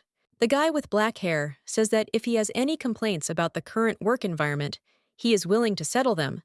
Cian understands that he is always on his best behavior when it comes to Lady Madame, and says that in this case, she thinks that their company lacks some employee benefits. The woman tells him not to be shy about proposing because she heard that tobacco leaves are a specialty of the city of Orphan, and it seems like a good idea. Blint asks if he can offer anything he wants, and then says he wants money. Farron says he will take their offers into consideration, and at this time does not understand why he feels like he is being deceived. A few days later, the main character says that a lot of time has passed since they last traveled so far together. Farron agrees with her and says that at such moments he is glad that they are bound by a blood contract because they can always be together. He would not like it if she had to go far away and he would stay. Medina says that he has grown up but has not changed at all, and she is sure that even he will want to be independent when he becomes an adult. But the young man assures that this will not happen, and he will always be by her side, even in the future. Hearing this, the main character thought that she liked that he was so attentive, but they were moving away from each other, and she understood this, and also knew that Farron would become the future emperor. The Countess understands that the guy will not completely ignore her, even when he becomes emperor, and then thanks him for saying this. The young man says that instead of discussing such a serious topic, they should check their schedule, and then asks what she plans to do after arriving in the city. The lady explains that she will need to listen to the Blints' report once they arrive, and after that, she would like to look around a bit since they are traveling so far. Farron says that the city is famous for having the largest lake in the empire and for having an ancient temple there. The girl agrees with him and says that the temple worships the gentle god of peace Vishan, and she also thinks of visiting this place. The guy says that he thought that she does not worship any gods. Madonna says that it is a famous tourist attraction, and since it is the god of peace and tranquility, she would like to pray at least once. The young man says that he will not be able to join her to visit the Vechana temple, and therefore asks her to take care of herself. Some temples have restrictions on visitors, depending on their policies. The main character realizes that the Temple of Relton, where Farron and she swore a blood pact, is open to everyone, but entry to the Temple of Vechan is prohibited for commoners. Mendana thought about how in other regions, houses of prayer allow commoners to enter for a donation, but it is essentially the same thing, and she wonders what they think about religion. Farron's birthday, but she knows that this leaves an unpleasant aftertaste. The day after their arrival in the city of Orphan, Farron claims that they have a space reserved in the name of the Lucas Trading Company. Blint greets Lady Madonna and says he is glad to see her. She tells him not to call her that while they are here. The guy apologizes and then calls her Lady Leonce. She says that's good because she even has an ID. Blint is surprised to hear this, and then says that he thought she was just using a fake name to avoid attention, and then asks if she did it. The Countess explains that it is not a fake, and that she simply borrowed it. The boy asks in surprise if nobles can be like that, and then says that, in that case, he will begin his report. Blint reports that he has contacted key nobles in the city of Orphan, as the lady requested, and the lady asks what he has found. The fair-haired guy replies that unfortunately nothing, and explains that he found several places that the local government bought for its own benefit or used unofficial methods, but these are all small players. The guy says that there was not a single house that was capable of keeping magicians in slavery through human trafficking. Mendana thinks that, judging by how carefully his report was prepared, there can be no doubt. And then he says that if they are not looking for a noble house, then he wonders what about a rich commoner. Blint replies that he checked this too, but it seems that there is no commoner in the city rich enough to buy slaves. The main character thought that the information she received about the owner, who bought the Porsche, being in the city of Orphan, was reliable, and understood that someone was not a nobleman, but had enough wealth and power to buy slaves and keep them secret. The Countess asks what about the temple, and thought that the problem is whether the temple has a reason to keep the magician in slavery. Blint says that in fact, now that she mentioned it, he found one common feature when he studied all the noble houses. The guy reports that almost all the noble houses made huge donations to the Vechan temple, and he thinks that it seems that pleasing this temple is very important for the people in this city. Madonna suggests that perhaps they were engaged in corrupt activities behind the scenes to maintain such a level of power, and advises that she should head to the temple immediately. Blint asks if the temple really uses slaves. Lady says it's just a guess, and thinks that maybe the temple is the only organization other than the nobles that can control that much power and wealth. Madonna realizes that even in the original novel, when Susan founded a new country, the temples collapsed along with the royal family due to the many corrupt temples. The Countess asks Farron if there is someone trapped inside the temple, and if he has a way to confirm it. He replies that his capabilities will be limited in radius, but thinks he can look inside with projection magic without going inside. Hearing this, the girl was delighted and said that this was wonderful. Farron said that he would need the central coordinates of the temple if he could not enter due to his status. The lady says that she was going to visit the temple anyway, and if she can help in any way, she wants to do it because she thinks that everything is possible. The guy asks for a video if it is possible, then it is imperative to study every corner of the temple, because since she will do this, he will be able to look into the temple without even entering it. Blint says it's easy in theory, and then asks if he's really going to use projection magic while modifying it at the same time. He says the guy really is a monster. Farron's magical skills, Blint thinks that he is really lucky to be on their side. Madonna says that she needs to hurry and plan her visit to the temple. She tells Blint to continue researching the information she requested. The main character hopes that this time they will be able to find and save Porsche. At the entrance to the temple, the priest met Lady Lehance and said that the temple welcomes her with open arms. The Countess says she is glad to have the opportunity to visit the venerable Vaishan temple. The girl understands that usually people have to wait a very long time before they are allowed to visit this temple, but when she offered a large amount as a donation, they included her visit in the schedule first, and she knows that they are easy to read. The priest says he heard that the lady wants to attend a service before purchasing a talisman at their temple.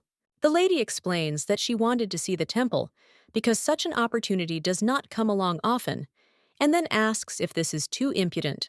The priest says that of course, not because the doors of the temple are always open to those who are looking for direction. Hearing this, the main character thought that this so-called direction is really expensive, and she thanked him for it. He suggests going for a look around. Medina realizes that Farron must be watching from the outside. The Reverend suggests that she watch the time, as they must go to the chapel for the service, and then asks if she wants to miss her chance to receive the blessing. The Countess says that he is right, and the man says that this is a chapel, and she can go in there. The girl thought that there were no windows, and it was so dark even though it was daytime, and the priest said that the service was starting now. The main character thought that it was boring when they started blessing people. It seemed to her that the guy was watching without any problems. When the service ended, the lady thought that it had finally happened, and the priest was blessing those present. Medina thought that it was quite beautiful when it was dark inside, although she wasn't sure that it was a blessing that it made any difference. The Reverend tells Lady Lianza that he brought the temple talisman as she requested. She thanks him and asks if she can open it in this place, and when she sees it, she says that the talisman looks quite ordinary. The priest explains that when she touches the talisman with her hand, it will begin to radiate a blessing, and she can try it now. Madonna touched the talisman and saw the light, and then said that it was wonderful. The man said that there is one thing she should remember about this talisman. The girl asks in surprise what this thing is, and he explains that the Vaishan temple talisman is only valid for a certain time, and she will need a new talisman in a year.